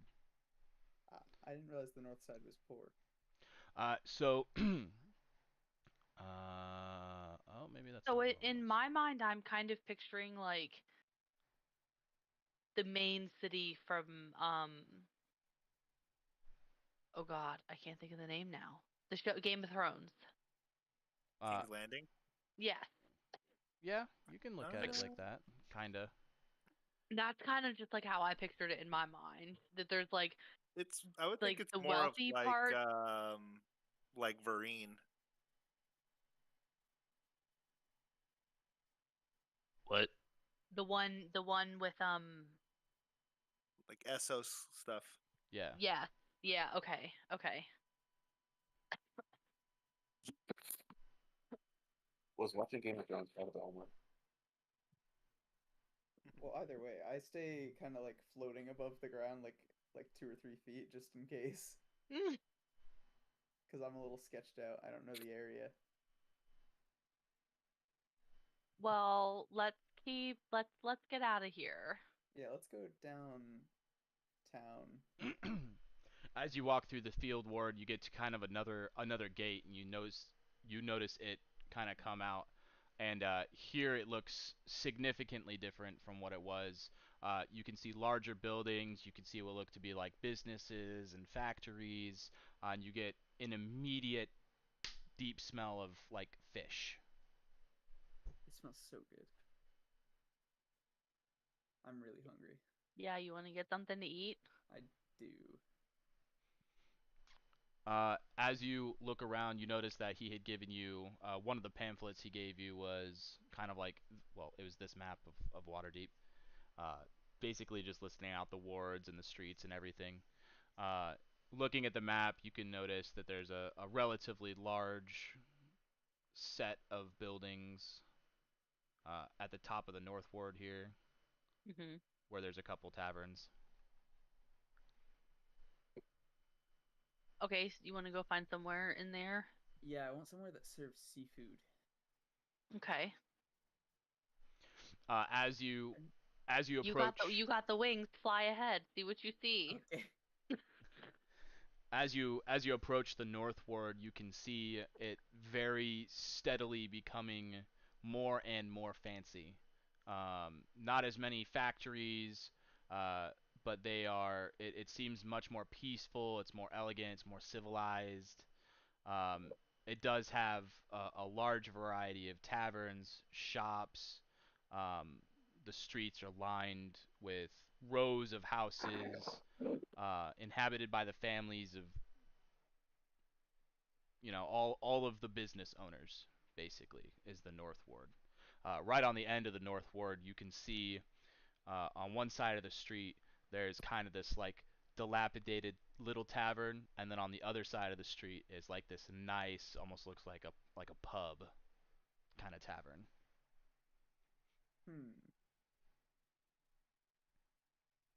Which one do you want to go to? Because I can't choose. Let's go to that last one, the like nice pub looking tavern one. The nice one. All right, yeah, I'll look over the nice one. I'll head in. Okay. As you get in, yeah, it is beautiful. It's got a nice rich mahogany door. As you crack it open, you get it's weird because you just walked through the sea ward and it had hit you with just seafood, the sea smell, fish, guts, all that kind of stuff. And then as you open this door, you get a whiff of almost like fresh air for the first time since you've been traveling. And it's not super busy again, but there's probably like 10, 15 patrons in there, couple barmaids, a bartender, plenty of open seating, nice booths, leather seats. I'm gonna go take a seat at a table. And I will awkwardly follow behind. I'm As you very hungry. as the door kind of goes and shuts, you can see kind of what was hidden behind the door. There's this animated like coat rack following you, assuming that it like wants you to put on, if you had a hat on or if you had a cloak on, like it wants you to put your unwanted clothing garments on it as it follows you to the table. I don't have Do any I unwanted have clothing. anything on? Just get naked. Yeah. I don't know if that's legal. It is Probably not. only one way to find out. It is not. My appearance.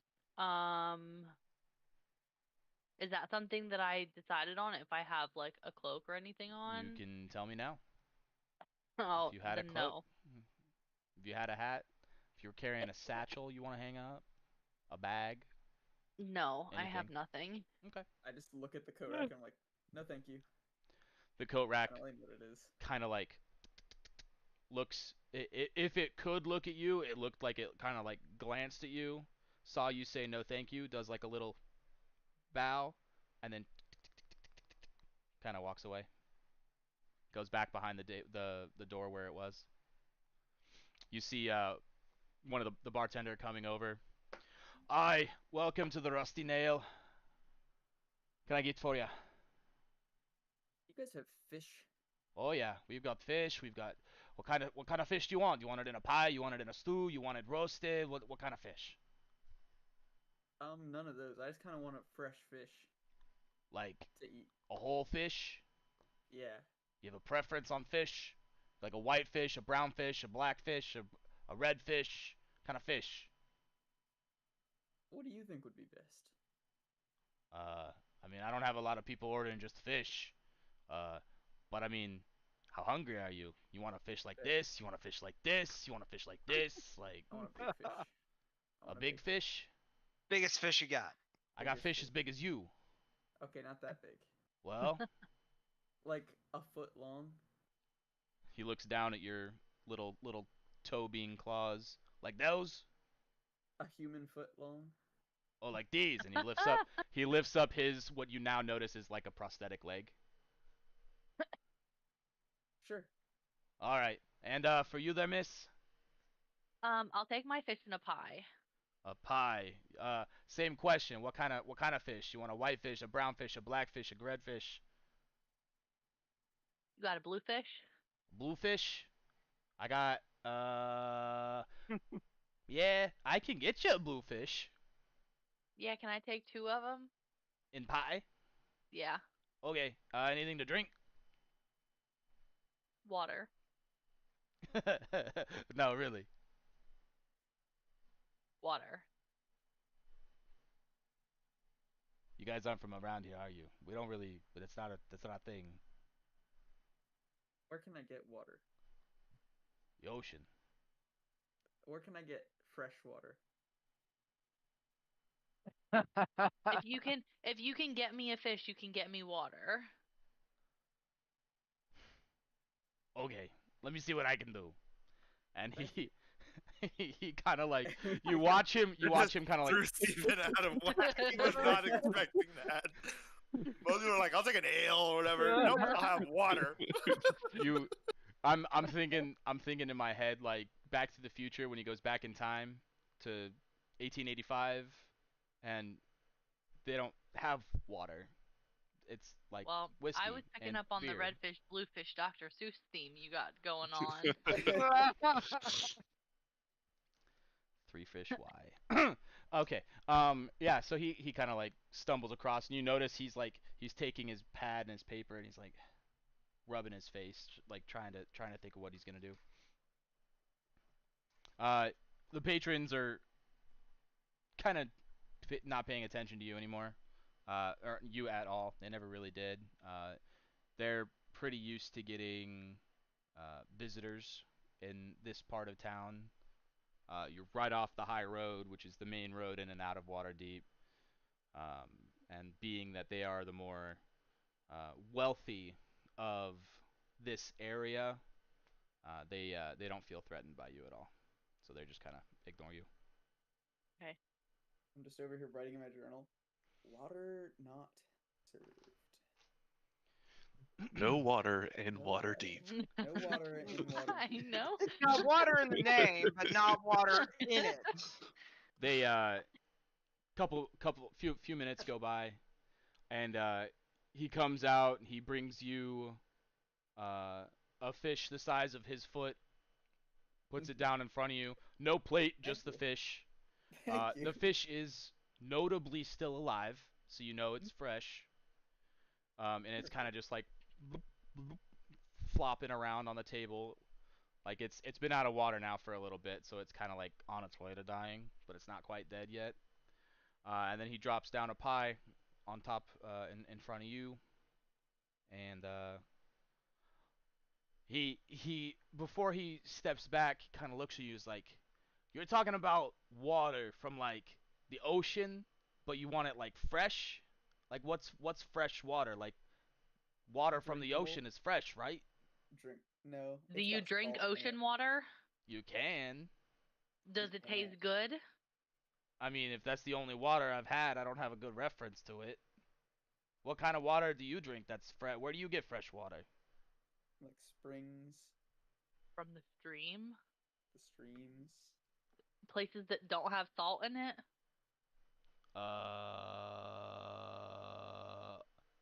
Okay. And he goes back again. So do you just like eat your fish while it's alive? Yeah. I just like you know how birds will just like storks or something will just put the fish down their throat. Oh yeah, just like grab it and Yeah. tilt their head up. You just see them do that, like ingesting this bird. Well, that was kind of gross, and I don't know if I want to eat fish with you again. I love fish. You can still see the tail like coming out of his throat, like waggling as he says it. He's like, At the side of his beak. As you start to dig into your pie, the guy comes back again. He's like, okay, I just want to make sure I understand. Fresh water, not from the ocean, but from a spring. Oh my god, just get me an ale then. I'd feel like the water if possible. Okay, and thank you. And he looks to you, Callista, and is like, thank you for that. He runs back, he gets you an ale, and he puts it down in front of you. And then he goes to like say something to Zirak, but just walks away again. I still got this tail out of my mouth. He comes back and he's holding a glass kind of like this, like kind of tiptoeing towards you. And as he sets it down, like it does look like water, but it's like not purified, not filtered, but it's water. Where did you get this? So we got water from we have a big water reserve that we use to clean things with. That's from the ocean.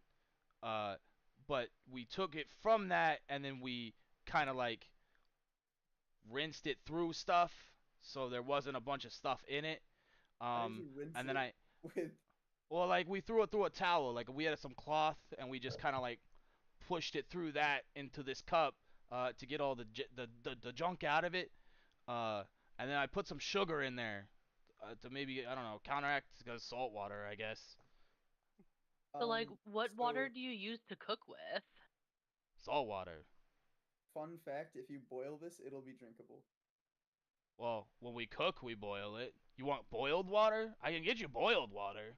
Do you got anybody who can like boil it and then make it cold?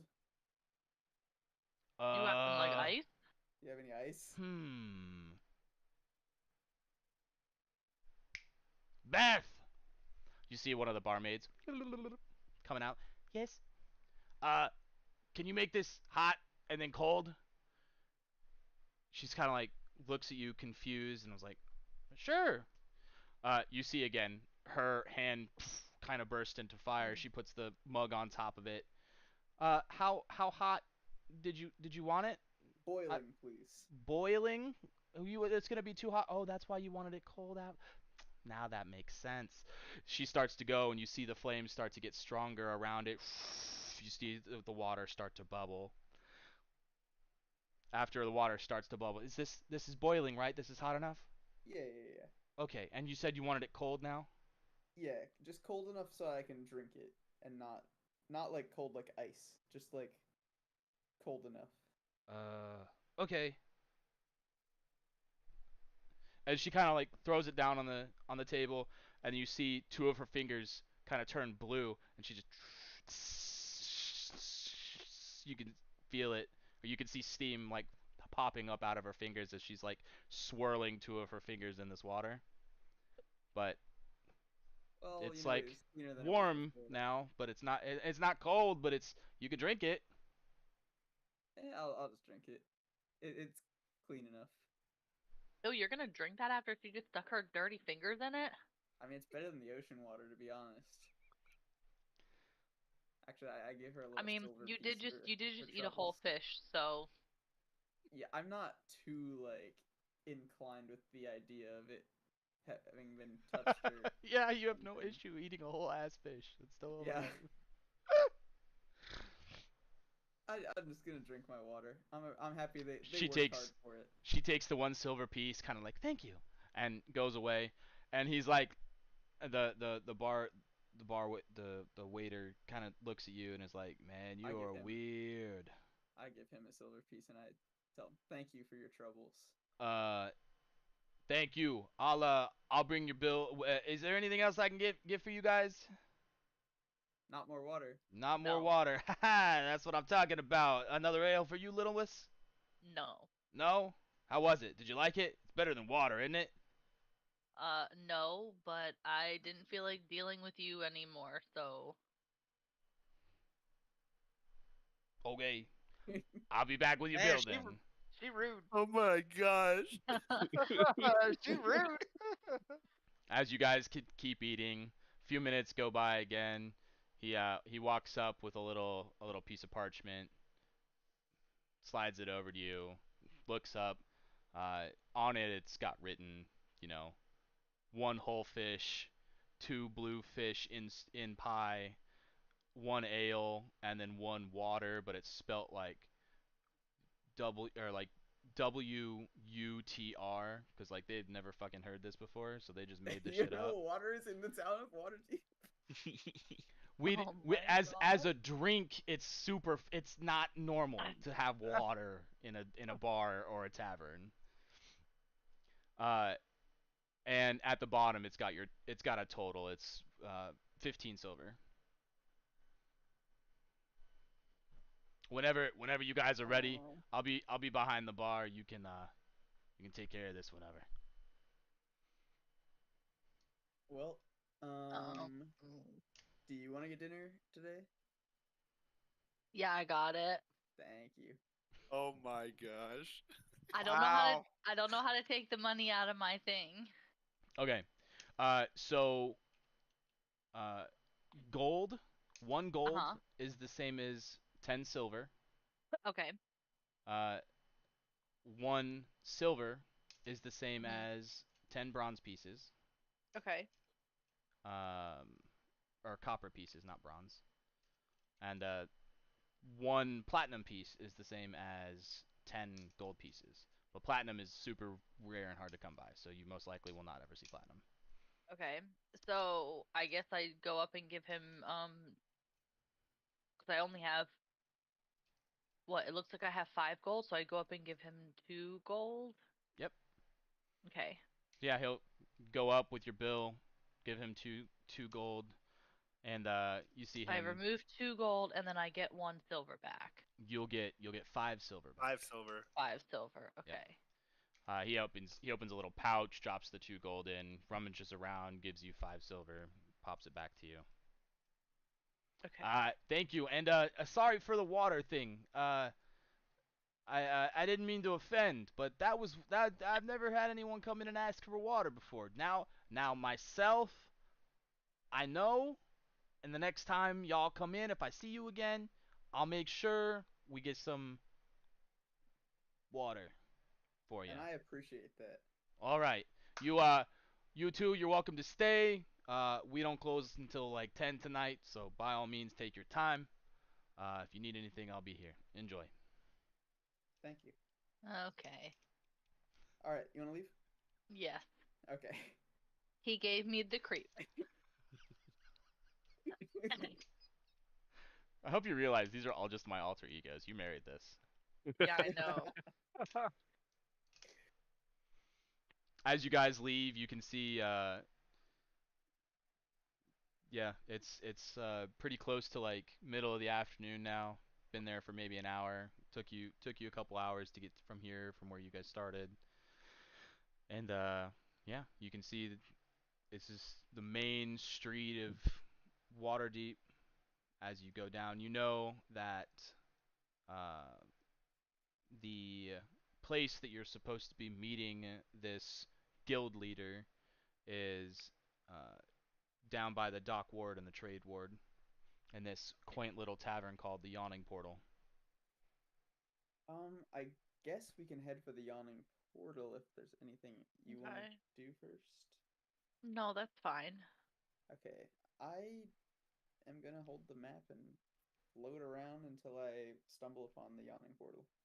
Okay. What are we meeting the guild leader for again? Good question. So you guys had found like a flyer that was kind of like it had blown off of the road while you guys were traveling. That said something along the lines of, well, actually, to what would the flyer have said, Bomb? If you're looking for new members, what would that flyer say? Oh crap, putting me on the spot here. I didn't see the spot. Yeah, okay.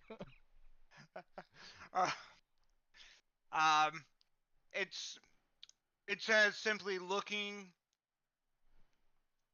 for the fiercest and strongest to join. Man, I hate being. Normally I can ad lib, but this is. Gave you too much time. Or female, 40 to 50.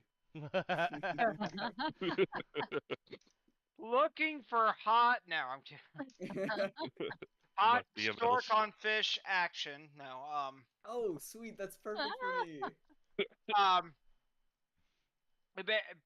It says looking for strong fighters to join our guild, to join the Will Breakers. Prove your might, prove your worth, prove you're someone. And that's it. Cool. So everything I'm not, and I don't care about that I'll stuff, just but I drop think you I'll off. Also, lots of treasure. Yay! Pays handsomely. Great rewards. How's that? I want to go on adventures to see stuff, and I think I'll be able to do that if I join here. So, and money's involved. So, you get a sense when you look at it as like it could be something to expand your horizons. It's something that neither of you have great prowess in. It's not something that either of you have contemplated or dealt with before. So it's like a learning opportunity just to see. Even if you don't join, it is an opportunity to talk to somebody who has been through those, to try and maybe gain a lesson from it. Maybe I can find out more about guilds for my book. Okay. I love writing in my book. You guys start heading down the high road to the Yawning Portal.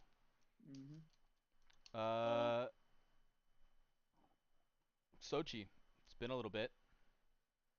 You've been Pink Panthering it up, meandering around.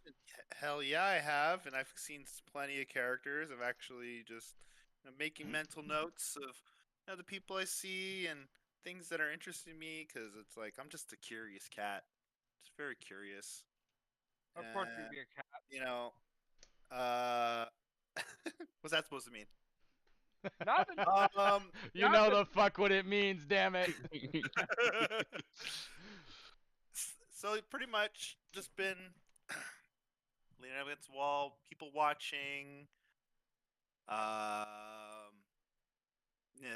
trying to see any new faces in Waterdeep that I haven't seen, or new friends, or old friends that I haven't seen in a while. Just taking mental notes.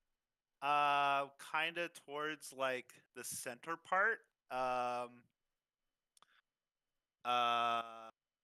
yeah, like definitely on the high road. And I'm just leaning against the wall and just kind of looking and I want to see if anybody catches my eye. Yeah, you're kind of in the middle of the two wards. You can kind of see there's people from the North Ward, there's people from Castle Ward, and realistically there's people from the Trades Ward kind of coming up here too. You're kind of right at the hub of everything. Ideally, the place I want to be. Right. For about here on the side of the ward, and then right on the side of the market. So as I'm just kind of also looking around, I'm going to start playing a song. Okay.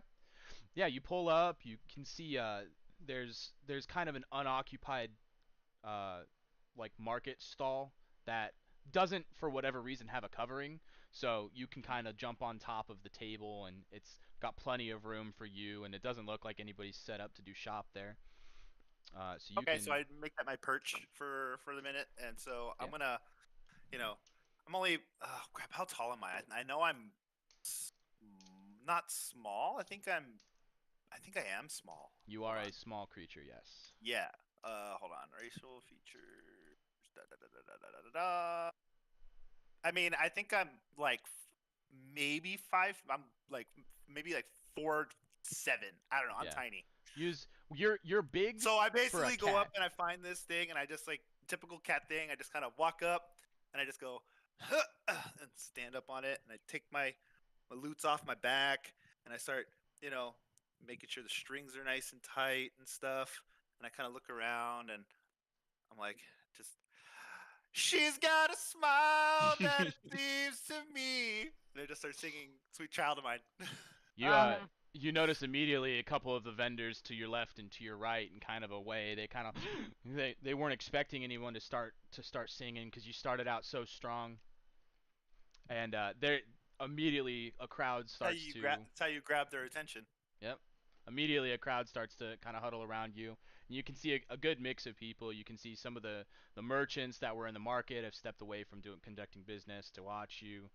You can see what looks to be like some more noble looked folks well dressed, kind of like in the back of the group watching you, but you can tell they kind of have like, that little like step. Maybe they're tapping around to what you're doing. And then you can see some of the tradesfolk, like they're kind of dirty and looks like they're, if you would imagine, like on a break from doing what they were doing to indulge in some entertainment. Okay, so as I finish up my song, look around and see if there's like any kind of just like oddly placed people that typically wouldn't be around for like merchant stuff. You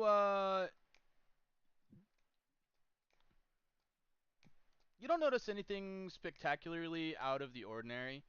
You do have a more keen eye for that sort of thing. You maybe get the sense of one of the nobles that was standing in the back has kind of like taken note of you. Not necessarily in any which way. You're not super sure, but you know that they noticed you in a higher sense of, oh, hey, it's just a street musician. Okay. There was a little like overturned like bucket by the table, you notice a bunch of people come over and they start dropping coins in there. Oh, no necesito para patrons. We do not need that. And they just walk away. Gracias, thank you. So I want to gather up whatever it is and just gonna put it in my pocket, and then this time I'm going to sing a song. Still standing, and I'm gonna kind of go through the crowd with it, right? Okay. Gonna kind of go through the crowd, and I'm gonna meander over to that noble that I noticed, and just kind of like, be super flamboyant with because I'm like I'm a singing cat, right? Yep. And I'm just kind of just brush up against him and see if he kind of just like does anything. He definitely watches you as you come down from your table. The crowd starts to disperse, and then as you start to sing again, the crowd, some of the people continue walking away, but some new people start to come and gather around you. But now that you're walking with them, they're kind of more following you. So this person can kind of just sit and watch you. As you're coming up closer to them, their eyes are fixed on you. They're kind of just looking down, watching you come towards them. As you kind of brush up against them, doing your not in a sexual way, not in a sexual not way, in a sexual way, not a sexual way, not in a sexual way. with they kind of consent. they reach down and they kind of give you like head scritches as you're singing. Kind of like the behind the ear head scritches. As you would like a pet. And they're locked on to you, kind of just bopping with the music, listening to you, and paying attention to you. Okay. So I'll finish up my song and then I'll ask him. I'll say, "Señor, what is your name?" My name is Solomon. Pleasure, Solomon. Pleasure. Nice to meet you. Are you from Waterdeep? He kind of puts his hands on his coat. I'm from Waterdeep. Oh, okay. Beautiful city. Yes. I grew up here. But what do you in like industry? Are you in like the fishing parts?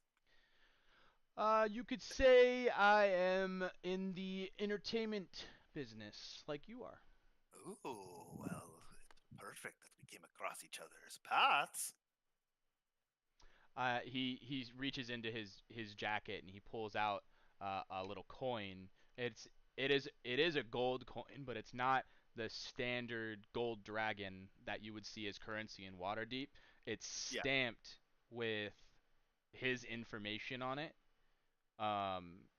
and like his business information. You can see that he is one of the head like entertainment recruiters for the lower city, specifically for the yawning portal.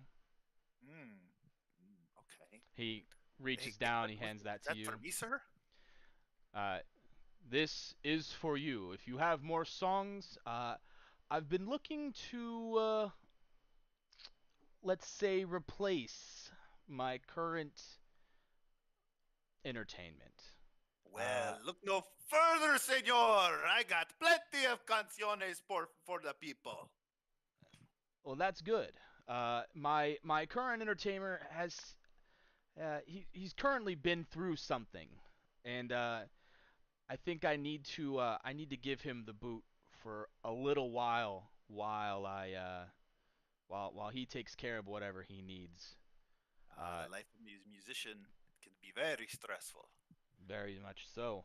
Not for me, of course, as you can tell. I'm just here to enjoy the scenes and find people such as yourself that can offer a little bit of happy leisure to the patrons, the good Waterdavians here. Okay. For the coin. So since I haven't seen this before, it seems kind of odd. So I was like, oh, your coin is so extravagant. What is this? Just your insignia? What is this? Just like how do I go find? You said what was the place called? The Yawning Portal. So just go to the Yawning Portal and I just show them this. Yes. Do I mention your name, Solomon? Like, what do I do? You go find Yagra. Okay, she is one of the bar matrons there.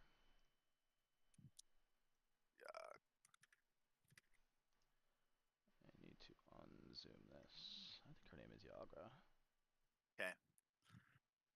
Okay, so take the coin. Yawning Portal. Yeah, Yagra bar matron.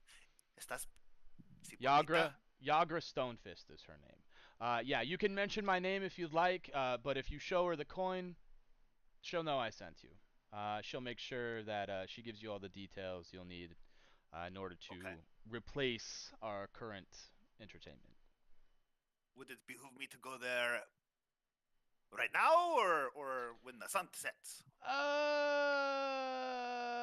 Well, I mean, if you want to go tonight, you can. I'm sure she has no issue relieving him for the night.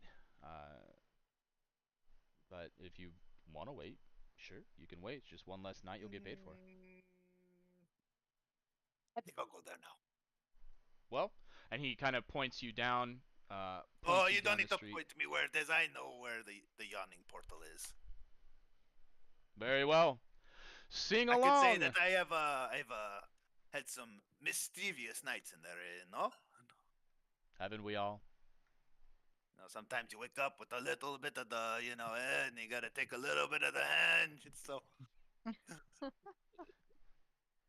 Well, if you need me, and he kind of like points over to one of the north side villas. You see this nice like 3-story like brownstone like townhouse. Fucking looks nice as shit. That's where I live. If you ever need anything, come find me. Oh, if everything goes well, senor, I will show you my appreciation. All right. As long as your pants stay on. I'm a married man. Nothing sexual, sir. No. All right, hey, I gotta say it with you entertainers. All right, I never know what they're doing. Hey, sometimes the ladies come by with the, singing the songs and stuff. But sometimes I'm a good cat, and then it's just not for me, senor. All right, what was your name? And he reaches down to like grab your little paw. I shake his hand, and then have you guys ever seen JoJo's Bizarre Adventure? No. So I shake his hand. I'm like, well, I am proud to introduce myself, and I strike a JoJo pose. My name is Sochi Cervantes. Pleasure to meet you, Mr. Cervantes. The pleasure is mine. Enjoy the rest of your day. Please give Yagra my best. And he just I will, sir. Adios. Gives you Hasta a little bow and leaves. And with that, I will make my way to the Yawning Portal with the coin in hand. And I'm just gonna look at it and just make note of like the insignia. And then so on one face it's like his I would assume his sigil of his his name. Yeah, so if he was mailing something, he would stamp it, and then people would know it's from him. Yeah, it has his like house sigil on the one side, and the other side is like stamped. Like it's almost engraved, but it looks like you can tell it was like heat up and then stamped. But what does the engraving say? The engraving is Solomon Grundy, his whole name, entertainer extraordinaire. And then with like a best in Waterdeep, kind of like how like the Better Business Bureau has that little like yeah. It says it's that, but it says best in Waterdeep. I'm gonna put that right in my little satchel that's right here, so I don't lose it. And I'm gonna make my way to the Yawning Portal. Sleeping. Have Yeah. you ever watched Puss in Boots: The Last Wish? We already went over this, Steven. I didn't say anything. I call shenanigans. I was really expecting you to go, I am Puss in Boots. No. I am Puss. No. So his name is spelled with an X, and that's in like Oh, like Aztec stuff. Xochitl. Xochitl, yeah. Like the chips. I was thinking of Puss in Boots because at the beginning of the most recent one, he sings a song in front of everybody on a little lute. Back to. I'm gonna go to the bathroom real quick. Yep. Back to Golian. I think it was. It was Golian or Nuggies. One of you two. I don't remember who I started with. You started with Nuggies. Okay.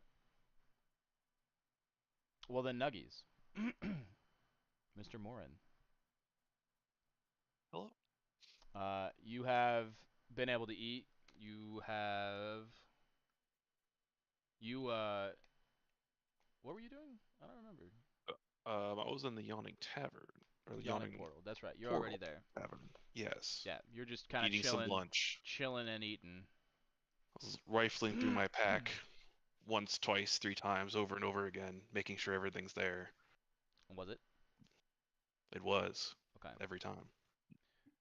Was there Looking anything... around, trying to see who's around, and what I see in the tavern. Yeah. So Yawning Portal is one of the more notable taverns in Waterdeep. Probably the most notable tavern in Waterdeep. Inside the tavern, it's multiple levels. It's 3 stories. There's tons of rooms. The second story, there's a nice little balcony where extra chairs are, where patrons can sit and look out onto the main floor. The main floor has tons of chairs, tons of tables that you can sit on, and then right in the front middle of the tavern, there's a huge hole in the ground, what looks to be like a very large well with a crane that you can notice has been lifting adventurers up and down and up and down and up and down. The Yawning Portal is very well known for its connection to the underground, where there are just mazes upon mazes upon mazes of dungeons and caverns and monsters, and adventuring parties very often will come to the Yawning Portal from far and wide to test their mettle against what the Yawning Portal depths has to offer.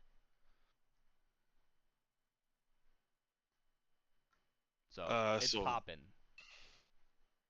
And do I see people using that crane? Oh yeah, right now? every couple hours, you'll notice the crane will come up, the crane will go down, it'll bring a new group in, it'll take a group out, it'll bring a group in, it'll take the group out. The last group probably went maybe like 30, 45 minutes ago. So in about another hour, it should come back up. Do I see anyone else waiting in line? There's kind of like a queue system. Not anybody like specifically waiting in line, but you know how you reserve like a pool table with a quarter or like a dollar bill? It's the same kind of system. A party will come up and they'll put a gold dragon next to the crane as like a we're next kind of thing. You can see there's a whole skew of gold dragons up there. Okay. So there's a fair bit of people waiting to go on. Unknown as who exactly is who for the parties, but it looks like it's probably 2 or 3 different adventuring parties waiting of various sizes. I gather my things, my pack, great sword, bow, and mace is lashed to the pack as well. Get up from my table, make my way over to the 3 groups. When I get near, I will stop and loudly say, Any room for one more? You can see some of the guys, some of the groups at the tables kind of like look up. They look you up and down. Some of them kind of just look away. Um, One group, it looks to be they're at kind of a smaller table. It's only a little group of three. Um, they kind of stand up and they walk over to you. One of them is this just like hulking half orc, and the other two look like they're like chiseled, war-torn veterans. The half orc walks over to you and says, "What are you good at?" I can fight. With what? These little things? And he kind of like reaches for your bag and like kind of pulls your great sword out. Or I think it's a great sword or long sword. Great Pulls sword, out yeah. your sword, and like the I way that he's holding it makes it look like significantly less impressive because of how much larger he is than you are. I grab the sword before he gets too far with it. Okay. It's a yes, these weapons and more. Well, I don't know how long we're gonna be down there. We're definitely gonna try and go for the record. So, do you have like, you got time? I have time. I'm ready and willing. Well, we're not the next group, or the group after that, but we're the last group. So tonight, ideally, is when we get to go down there. What's your name, kid? I'm Morin. Morin what? Just Morin. All right, just Morin. Well, cool. You're welcome to sit with us. Uh, my name is Jalister. Uh, this is Durnan, and that's Devil. Uh, yeah, you can sit with us. We're kind of just drinking and talking. If you feel like you want to unburden yourself with a story. I don't have a story for you, but I have questions. Well, shit. All right, boys. We got another asker. He kind of waves you over to their table, throws his hands up. Bonnie, 2 more ales. You see one of the female bartenders kind of waves at him, brings 2 more over, tops it down. He slides one over to you. All right, ask your questions. It's well, Jalister. I've heard of this hole, but never in too much. Can you tell me what waits down there? Man, that is a loaded question. So part of the challenge is uh, the tavern's called the Yawning Portal because allegedly in these caverns, I haven't been down there in a couple years, but apparently they change. And some of these caverns have portals in them that will take you to other realms and other places. So you never really know what you're gonna find when you're down there.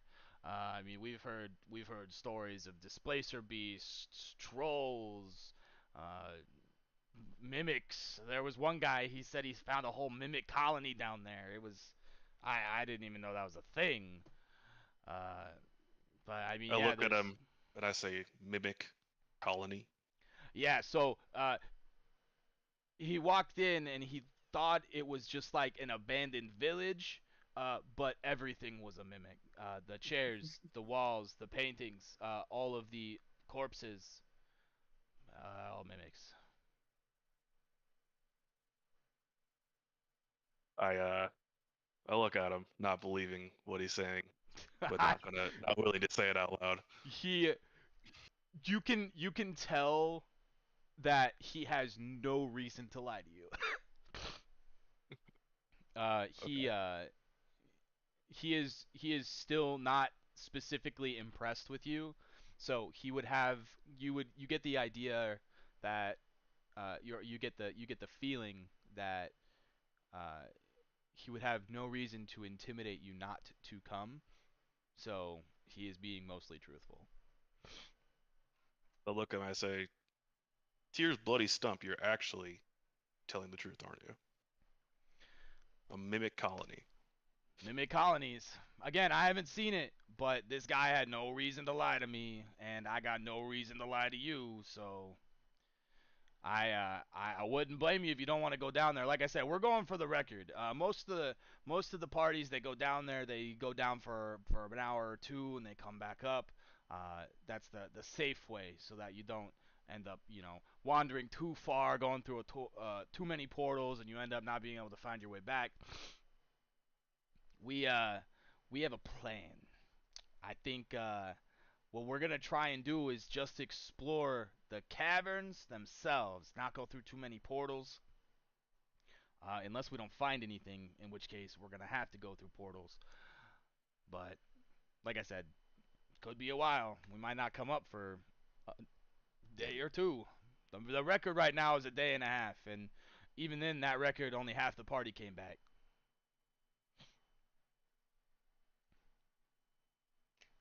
I finish my drink, set it down, say thank you, but I don't think I'm ready for that.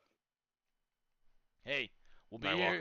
We'll be here until tonight. He kind of like raises his hand as you're leaving. If you change your mind, we'll be here. You kind of walk back to the table you were sitting at before and resume my watch, looking at who's coming and going. You can see the half orc just kind of like continuing to tell stories to the other guys.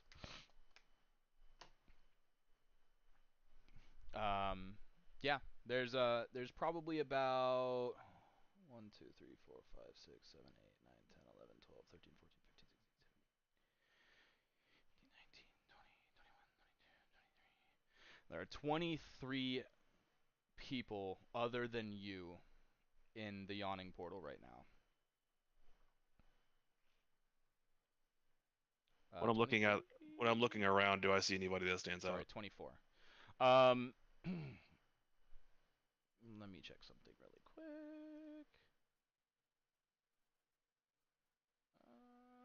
Yeah, you're from Waterdeep. Okay. So yeah, you see a few of the people that work there, a few of the patrons. The guy that owns the yawning portal, or like one of the owners, I should say. His name is Durnan. He was a old retired adventurer. Doesn't talk a lot. You'll know him. Maloon War Dragon. He was also a human adventurer, but he was under the control of an intellect devourer for a good amount of his life. But he's always eager to fight. You do also notice a lot of patrons that are hooded, and they all seem to be sitting together kind of near where the adventurers were, but are very clearly not part of their party.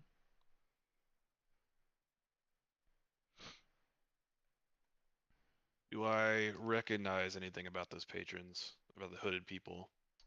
Or are they from Waterdeep, somewhere I would know them from?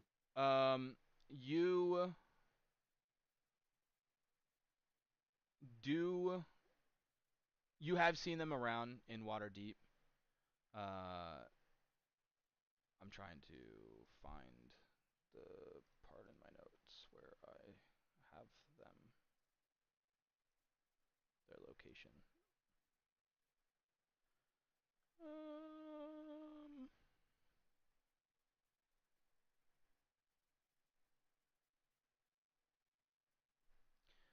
They usually chill down by the dock ward. And what you believe to think have pretty strong ties to the Zentarim. So these are usually your kind of standard do no gooders, ruffian, thug kind of peoples. Make a disgusted looking face and just look past them. Yeah, they're not super paying attention to you specifically. They do seem to be on the lookout for somebody or something, but they have yet to react to anything since you've been in there.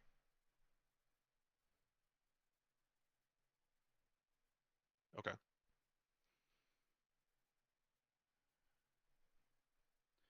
All right,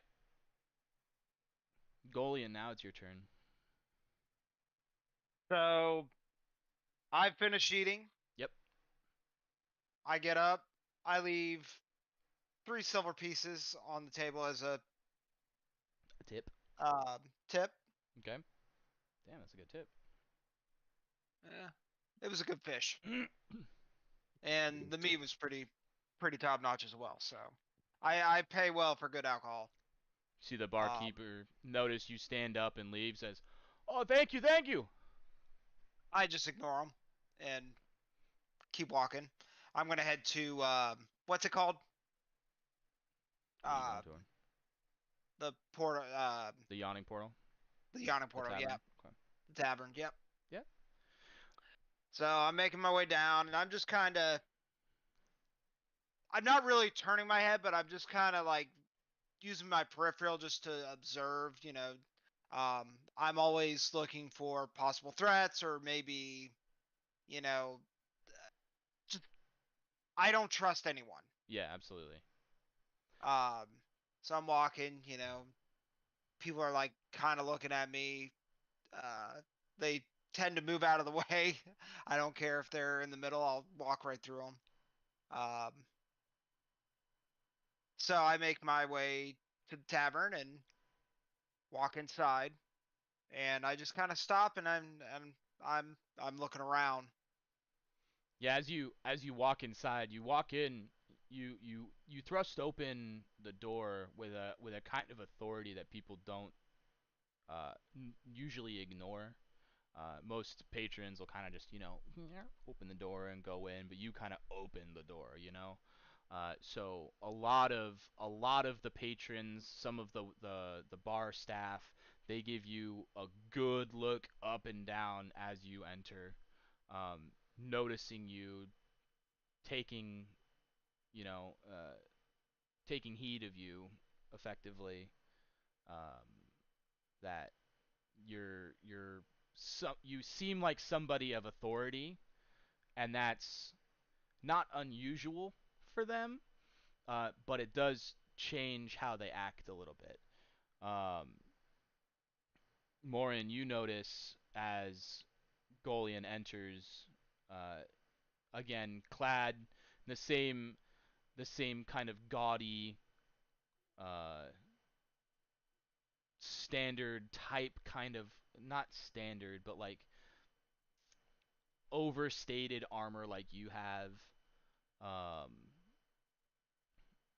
well kept, seemingly aggressive from, I don't know how to say it. Means business, basically. Okay. So you do automatically notice him. The bartender kind of like calls you over as you enter to try and get your attention before you split off too far. The bar is effectively straight in front of you. What do you do? I walk up to the barkeep. He asked me, traditional welcome. What can I get for you? And, you know, I'm feeling pretty good. I'm saying, you know, give me an ale. Yeah. Name's Durnan. You came in with quite a presence there. He drops a flagon of ale in front of you. And you know, we just we don't have we have a lot of notable people come into the yawning portal. I didn't recognize you, but you look like it's someone I should know. So Yeah, I am someone you should know. I just wanted to introduce myself and who are you? What's your name? You'll find that out. I'm not gonna give you my name right away. Man of mystery. Interesting. I wouldn't have assumed that. I figured you want everyone to know your name. You'll know me by my actions. You'll know me by my might. My name doesn't mean a whole lot. Not until I give you a reason to know it. Is that a threat? Nah, that's a promise. So I guess you're going down the hole then. Come again? You're here to prove yourself, or prove to others about yourself. The hole's the best place to do that. You want to go fight monsters, go fight demons, go fight whatever you can fight. Bring it back. Show the world what you got. I'm actually here to recruit some members for my guild. Oh, are you the siege dancers or are you the will breakers? Which one are you? Will breakers. Ah, okay. All right, yeah. Well, that makes sense. And he kind of points over to an empty table. You're more than welcome to set up there. Do you have any like literature, any flyers I can hand out for you? Do you know when your recruits are gonna get here? I can make sure you got some ales ready. Anything you need, just let me know. No, I don't know when they're gonna show up. I don't even know if they are gonna show up.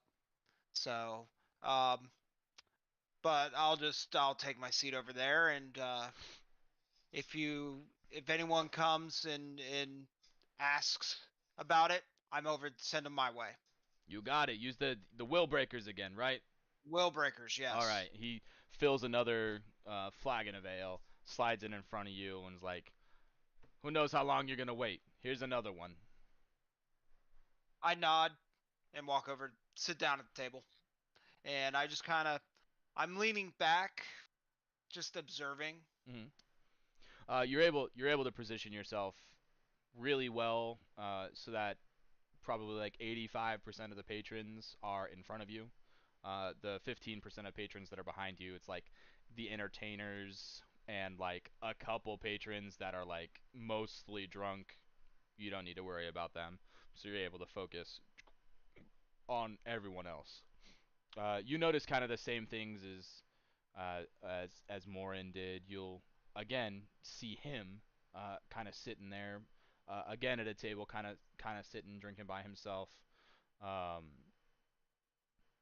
And then you notice the same group of ruffian no-gooders, no-do-gooders, do-no-gooders, whatever you want to call them, over there. Bunch of cloaked individuals looking like they looked at you when you first entered. You noticed that they looked at you when you first entered. And one of them was kind of like trying to calm them down as you entered. Like they had all kind of like stood up, like ready to do something, and then the other one kind of held them back. The rest of the patrons have kind of settled down. They're continuing to eat, listen to the entertainment.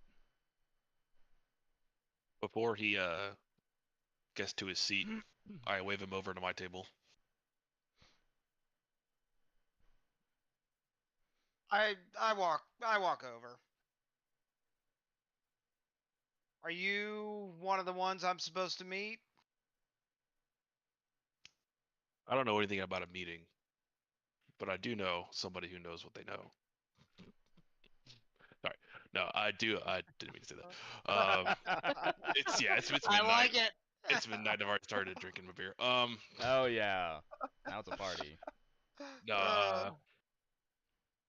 I don't know who you're here to meet, but I saw you talking to Durnan. Are you going down the hole? I'll consider it once my business is concluded here. If it's even worth my time. So I look up at you, or over to you if you're sitting down. I don't remember. And you can tell it's a little bit nervous. You're maybe a little bit surprised. About almost 7 foot. Yep. Black hair, bronze skin, and slightly glowing gray eyes. But even then, it's still shifting, and I fidget a little bit. Clearly, not sure what I should be doing. But I say, I want to go down. Gay. No, I'm just kidding. And I could, Wow. and I could use people like you. Go down. You want to go down to this hole? The best place around to prove yourself. And from where I'm from, you have to prove yourself. Okay. Well, I mean, you look like a frog would destroy you. Jesus. We'll see. Why do you want me with you? What would it get me? I only court the strongest, toughest fighters. And you look nothing like that. Looks might deceive you. But if you want the strongest fighters, they're behind you, waiting for their turn. I turn around, and I'm Steve, where did he go? I'm here. I'm just using the restroom. Okay. Give me a Okay. He just turned on the bathroom light across the hall from me, and it scared me because I couldn't hear him, and the light just turned on. It's haunted. Speaking of cats, where are mine? I don't know. Oh, so did I tell you one of my cats got stuck underneath my bathtub? Underneath? Underneath. You're like one of those like bathtubs with a. So he got inside the walls. Oh my god. Yeah. Get inside the walls. So down what holes in my the wall do you have? Well, so down in my basement, I've got my laundry room. And on top of my furnace, there's like a little alcove. He likes to jump up in there and just kind of hang out. So it was Saturday. It was going to be a good day. I was going to go axe throwing with some of my friends and, Nice. So I go to the gym. I get home. My older cat's down there meowing, and I hear Cooper, he's 2 years old, meowing, and it didn't sound like, typical. He was scared. So I start freaking out. I'm calling everyone I know. I thought he had gotten into the HVAC units. Like he was in the actual air ducts. Of course, I couldn't get a hold of anyone that could have helped. Finally, my buddy Andy said that he could come over later. He's an HVAC tech. So I went and hung out with my friends for a couple hours. We're going to come back, play some Magic. And he's still in there. And at this point, I know it's like he's stuck and he's meowing.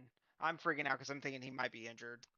So it gets to be about 9 o'clock, and my buddy Andy finally shows up, and he's able to figure out, like, okay, Cooper can't be in this side of the house because there's no way for him to get there because of how the house is laid out. So just from where I could hear him meowing, and my bathroom is right above my laundry room. So he had somehow found a crawl space and crawled up underneath and gotten stuck underneath the bathtub. So we cut maybe by an 8x3 hole in in my bedroom wall. And sure enough, my buddy Andy goes, "Yeah, there's a whole dang cat in here." So a huge hole in your wall now. Pretty much. Well, it's not huge. It's a decent size. So, but yeah. So a little rat bastard. Yeah. Drywall, always the easiest and funnest thing to repair. Well, I mean, it is what it is. At least I got the cat out. Yeah. So. The cat that got itself stuck and then couldn't get unstuck. He's a whole menace. He's got that orange cat energy. But Orange cat energy. he does. But all right. So back to. So wait, where were we? Said something about like the strongest and Herbert. And then I told you. And I told you that group behind you, that huge annoying orc. They're the strongest ones here. And if you'd like, I can introduce you. They've invited me to go down tonight. I have business, but I glance at the orc and he does look pretty intimidating. So, I give it a little bit of a grin. Like, okay, let me conduct my business, and I'll go see what you're made of. What business do you have in Waterdeep? I'm from here. I could tell you something. I lead a I want to say clan. It's I lead a guild called the Willbreakers. I only take the strongest, fiercest. I gave him a little tiny bit of a smile. Are you the one who was leaving around those poorly worded flyers? Because I'm not sure how many people will sign up for that. I take my fist and I slam it down on the table, like right next to you. What did you say? I gotta pull up some character sheets now. There's gonna be a fight. Like, my face is an inch from you. Let's give him a little. Oh yeah. I lead it. Next thing you know, I pull out my great sword and just head comes right off. No, I'm joking. Roll the hit. No. I tell him, I say, if you're looking for people as intimidating as that orc, you gotta offer him something. I'm gonna offer him glory. I'm gonna offer him the chance to become one of the greatest, to become feared. He's going to get gold. He's going to get whatever he wants out of it. Sounds good to me. But who are you to make such promises?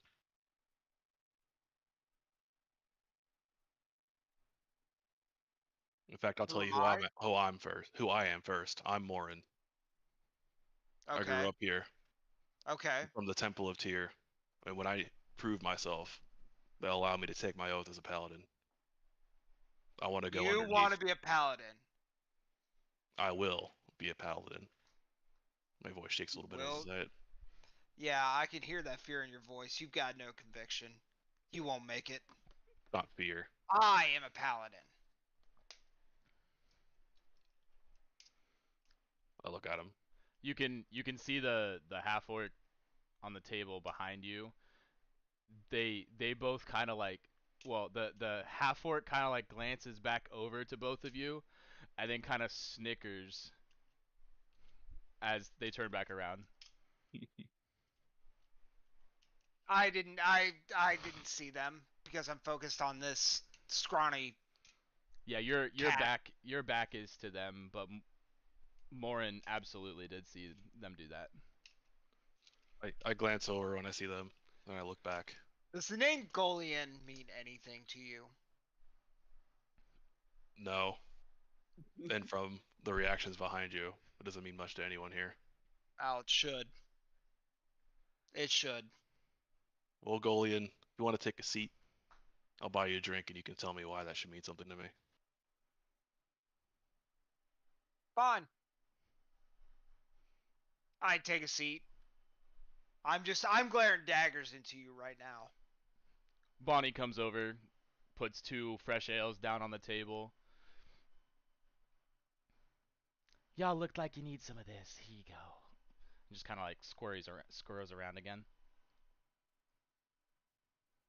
I start drinking. I take it and start drinking. All right, as you two get to know each other,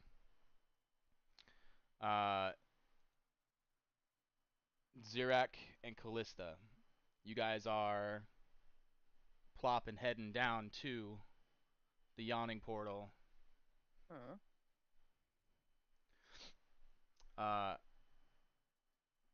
Anything you want to do? You're just going straight to the yawning portal? I'm going straight to the Okay. yawning portal. As you guys as you guys approach the yawning portal, you can see there's kind of a it doesn't look like a crowd specifically, but it looks like there's a few people like that are sitting there waiting to go into the tavern. But just haven't. There's probably like 3 or 4 people that are sitting around the entrance. You're able to get around them and open the door. As you get through the door, you can notice this huge pit to your side, with an elevator and what looks to be a ton of people sitting around it. You can see across the room is the uh, bar desk, where you can see a few people sitting down over there. One of which is Durnan, one of the proprietors here, and then a few other people sitting there. Across, you can see the entertainment over here. You do notice 2 patrons talking somewhat aggressively to each other down on the other side as you two enter to go up. Again, the bartender calls you over there as kind of just like a general greeting. Oi, welcome in. I wave excitedly at him, like, hello, and I start walking over immediately. Yeah, and he kind of waves you through. You can see him turn his back, but he's still looking at you as he's filling things. I'm assuming you follow him. Yeah. Do you guys by chance have water here? He looks at you and starts to laugh. The water. Water. Ah, man, I got water in this ale, and plops ale in front of you.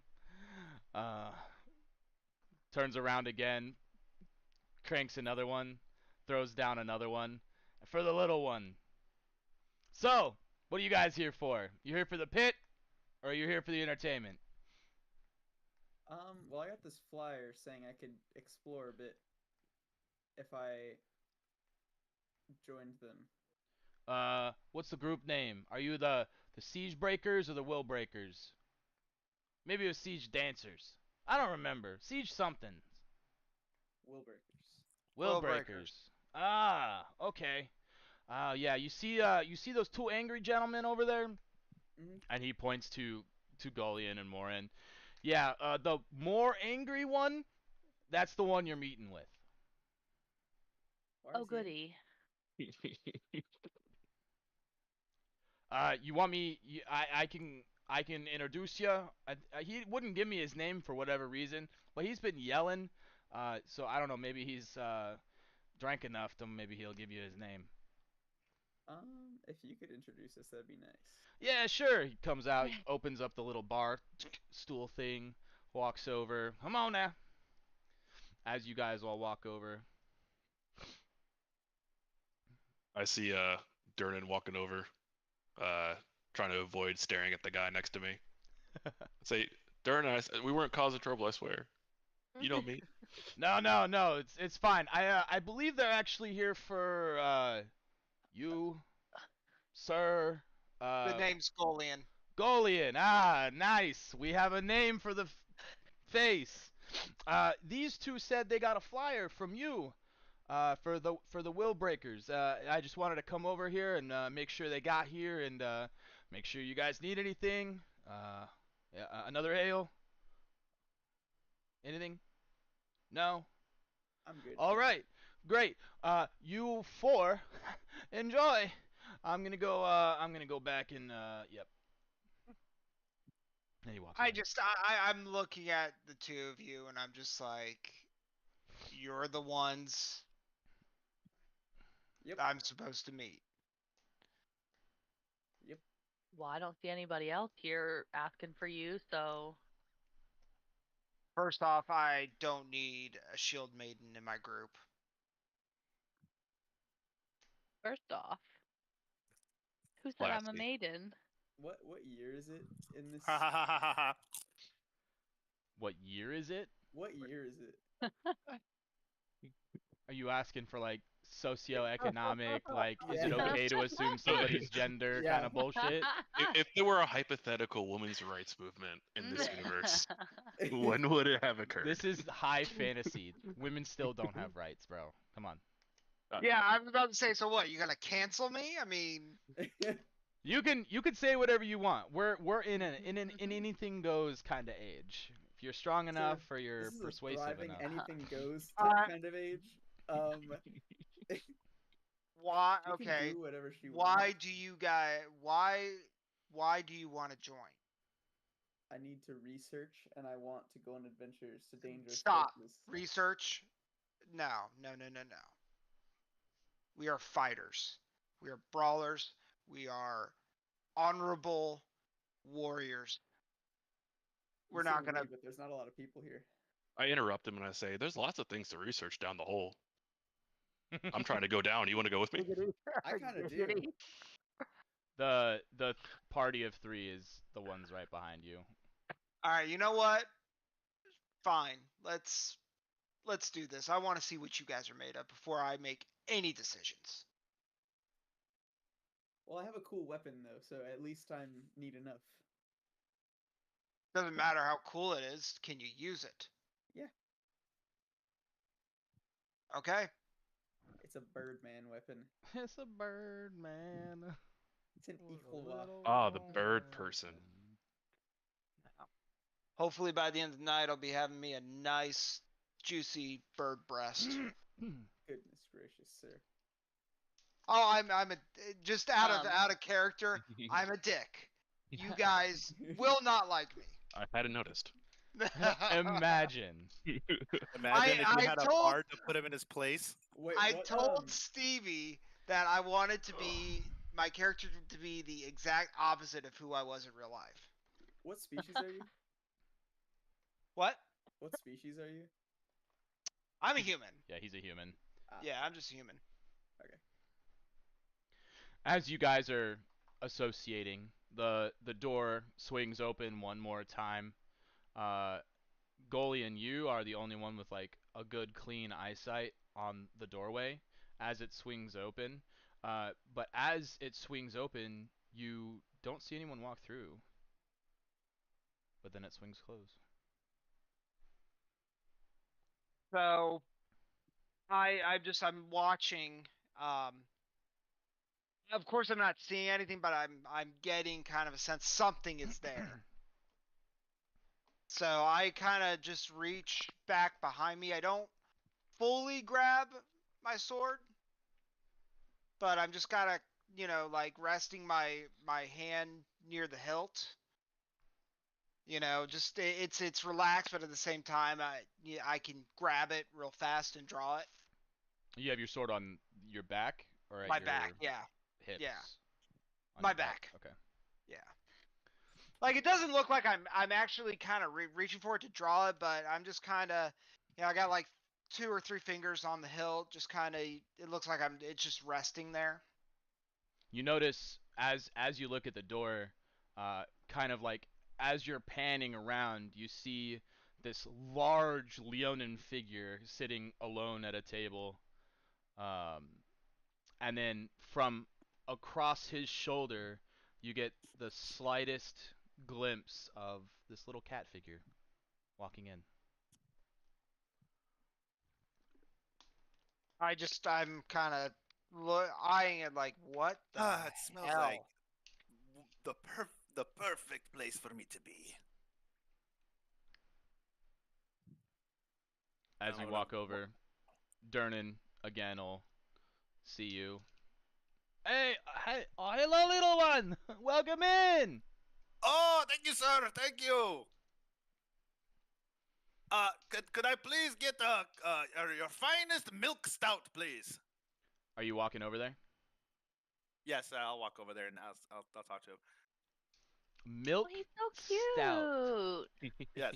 Let me, Bonnie. If not, just regular ale will be fine.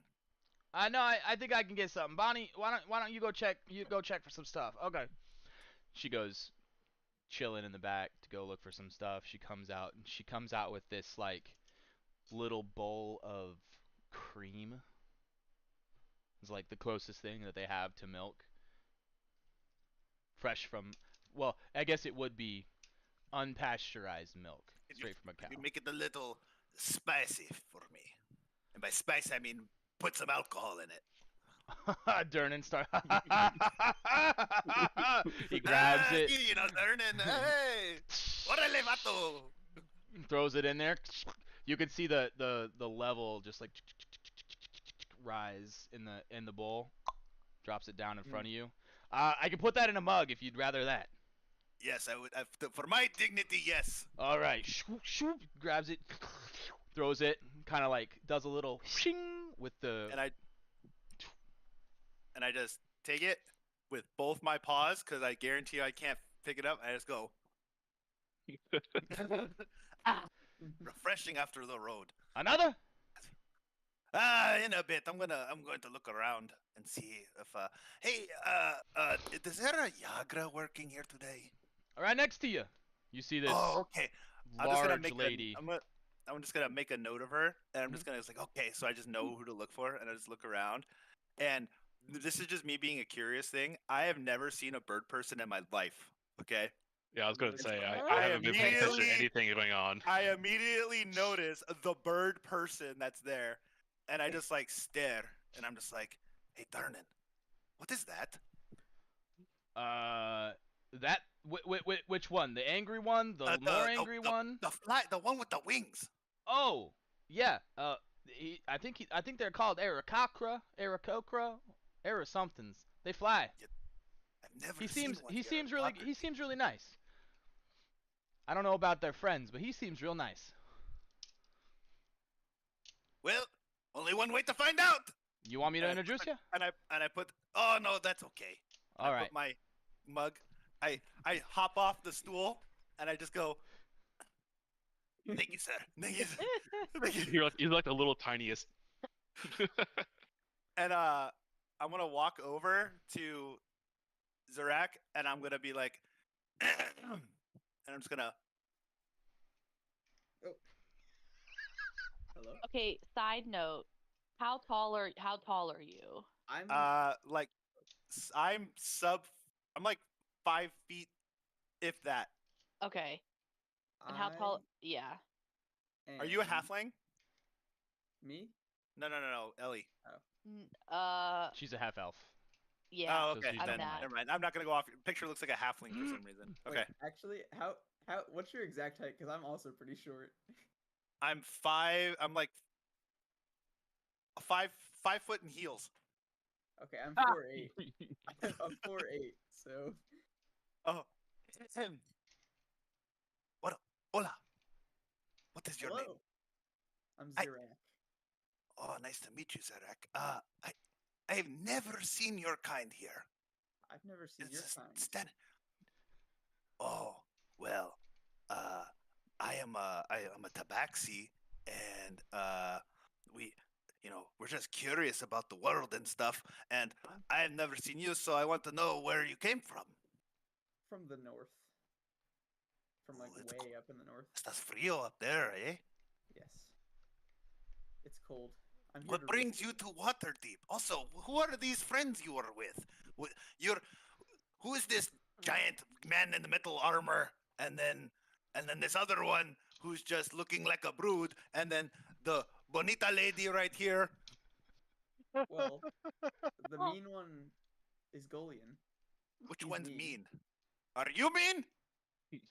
I'm just looking down at you. I just point at Morin. I don't point at Golian. I just point at the right across. Are you mean?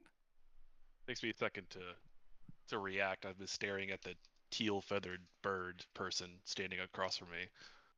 And I look down, and I look back, and I look down again. So are you talking to me? Excuse me. And then I kind of like stick my paw up and I'm like, hombre, are you mean? Are you? And I'm like this. Wait, I look down hold on. at this little I'll play cat, it in man. character. I'll play it in character. Oh, the cat. Senor, are you mean? Are you? If you're looking for the mean one, he's right between us. I'd avoid him if you can. Yes. Sí. Estás aquí. You speak Leonin. A little bit. Un poquito. We will be friends. Poquito. So I'm gonna look towards the mean one, apparently. Sir, why are you being mean? You come to a bar and a tavern for music, for refreshments, and maybe meet a little bit of company, yes? I'm just looking at you with pure disgust. Did I make you mad? Shut up. Everything makes him mad. Damn. Ignore him. Just don't talk about his flyers. But anyway, you are fantastic. I've never seen you. I want to be your friend. Can I be your friend? Sure. I'll introduce you to my friend who's sitting over there, but he's kind of shy.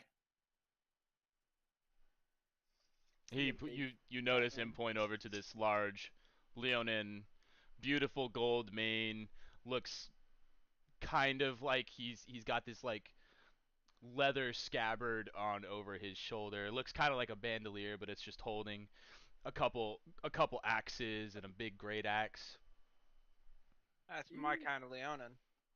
Do you mind if I? Oh, you draw like in my him? book? I was saying that out of character. Oh, okay. Sorry. But I am looking at him. So, I like what I see. what is a lot of you doing here? Research. Oh, okay. You came to the right place. I want to go down the hole. I also want to go down the hole. What's down the hole? What hole? The big one in the middle. A chance to prove yourself. I don't know what's down there.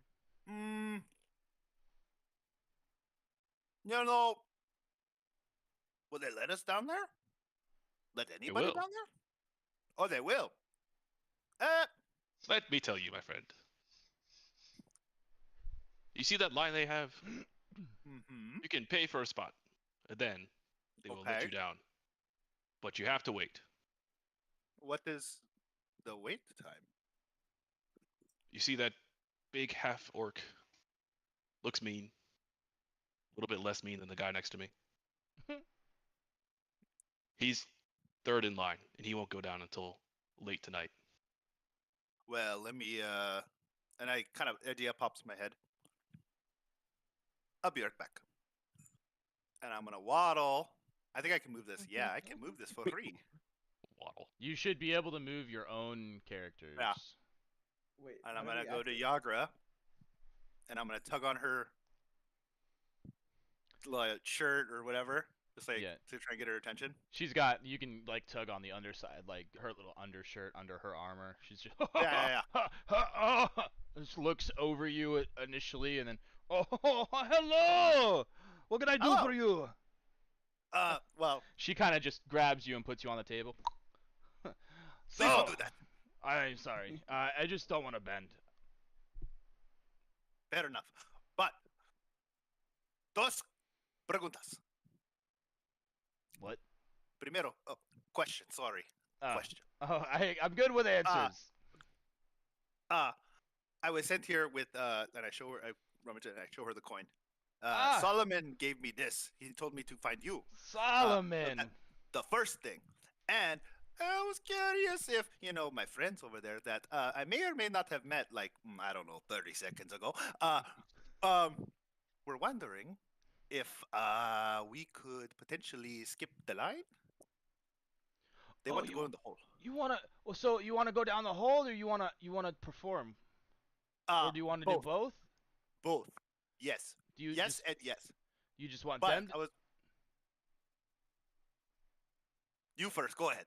Do you want them to skip the line, or do you want to go with them in the line down the hall? I'll go with them. Because I kind of want to know what's down there. Oh, okay, sure. And we don't get a lot of entertainers that go down the hole. It's usually just a lot of fighting monsters. I am a how you say trade of many jacks. Ah, okay. Yeah, sure. Give me 1 second. Actually, can I have that coin? See, here you go. Thank you. And she kind of like puts it inside of her like plate armor. Did I catch a peek? No, you're too small. Damn. Anyway.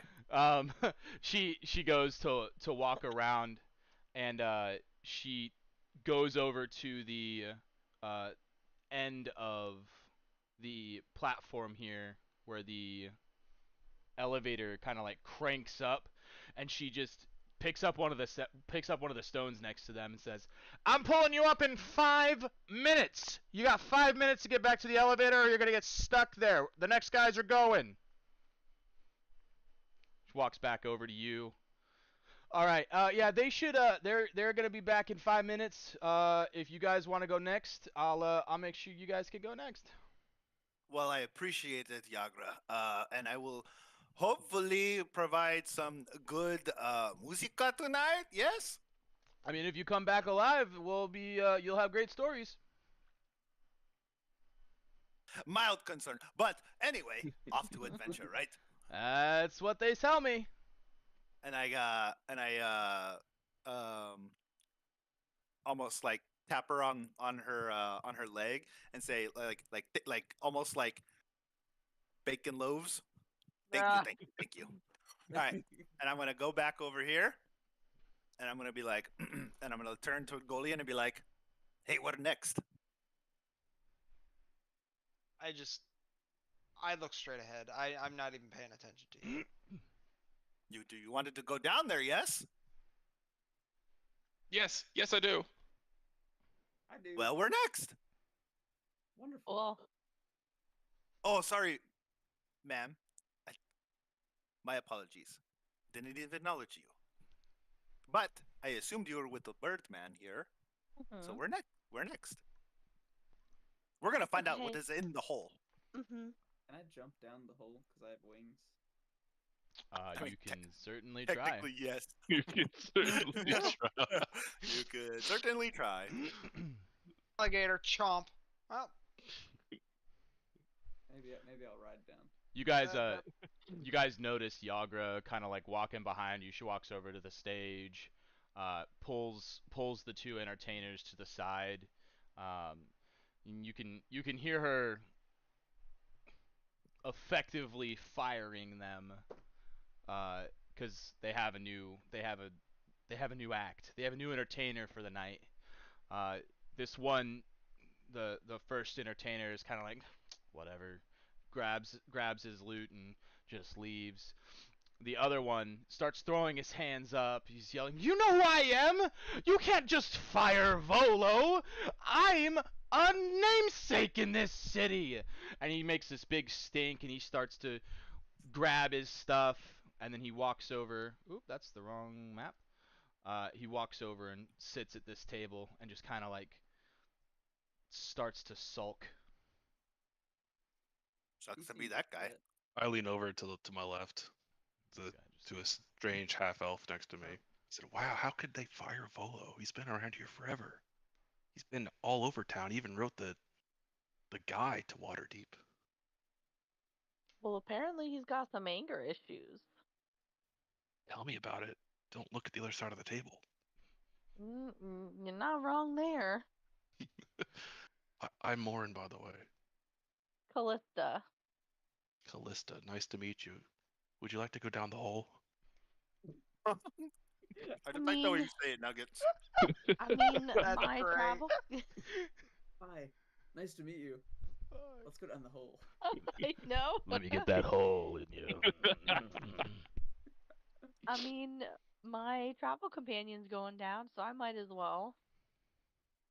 Right. I've been waiting for a chance to prove myself.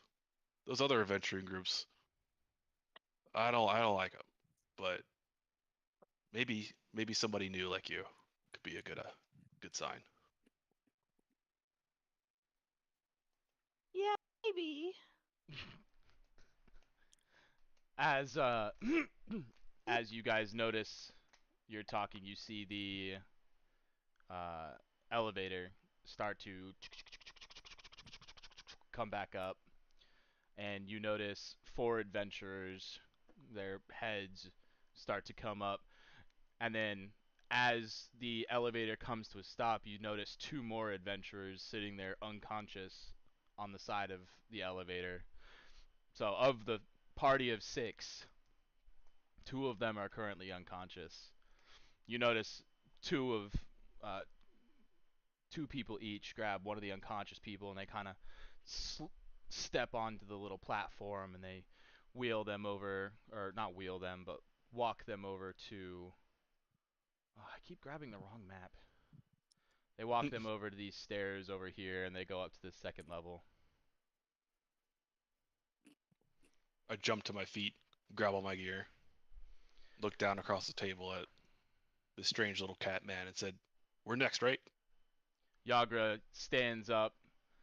Yes. And she makes eye contact with you guys. And I'm like, if you guys are sure you want to go, you got it. let's go. It'll be okay. They had more than half of them were still conscious. That's better than most. Let's go. Vámonos, muchachos. Para afuera. Before we do, I need to connect to a different pair of headphones because these ones are about to die. So, yeah. I was gonna say, do we want to continue because it is almost 1 o'clock here on the East Coast? It's only 12:30. I know, but some of the ladies here, don't feel good. Oh, you're right. You're right. Yeah, I don't feel too great. Neither do I. No. You know what? I love you. I'm just trying to make sure you're okay for tomorrow. Yeah, I technically don't have to go into work until like 3:30. Or you work on weekends? I'm Yeah. sorry. I have to work tomorrow too. I'm also sorry. That's okay. So, I'm fine putting it down for now if we need to. I mean, it's just gonna be a consensus. I'll do whatever you guys want to do. I can do either one. It doesn't matter to me. Either I or. would say we're probably at a good stopping point for right now. Yeah. It would give Joel a chance to. Yeah, I don't want to do too much without him.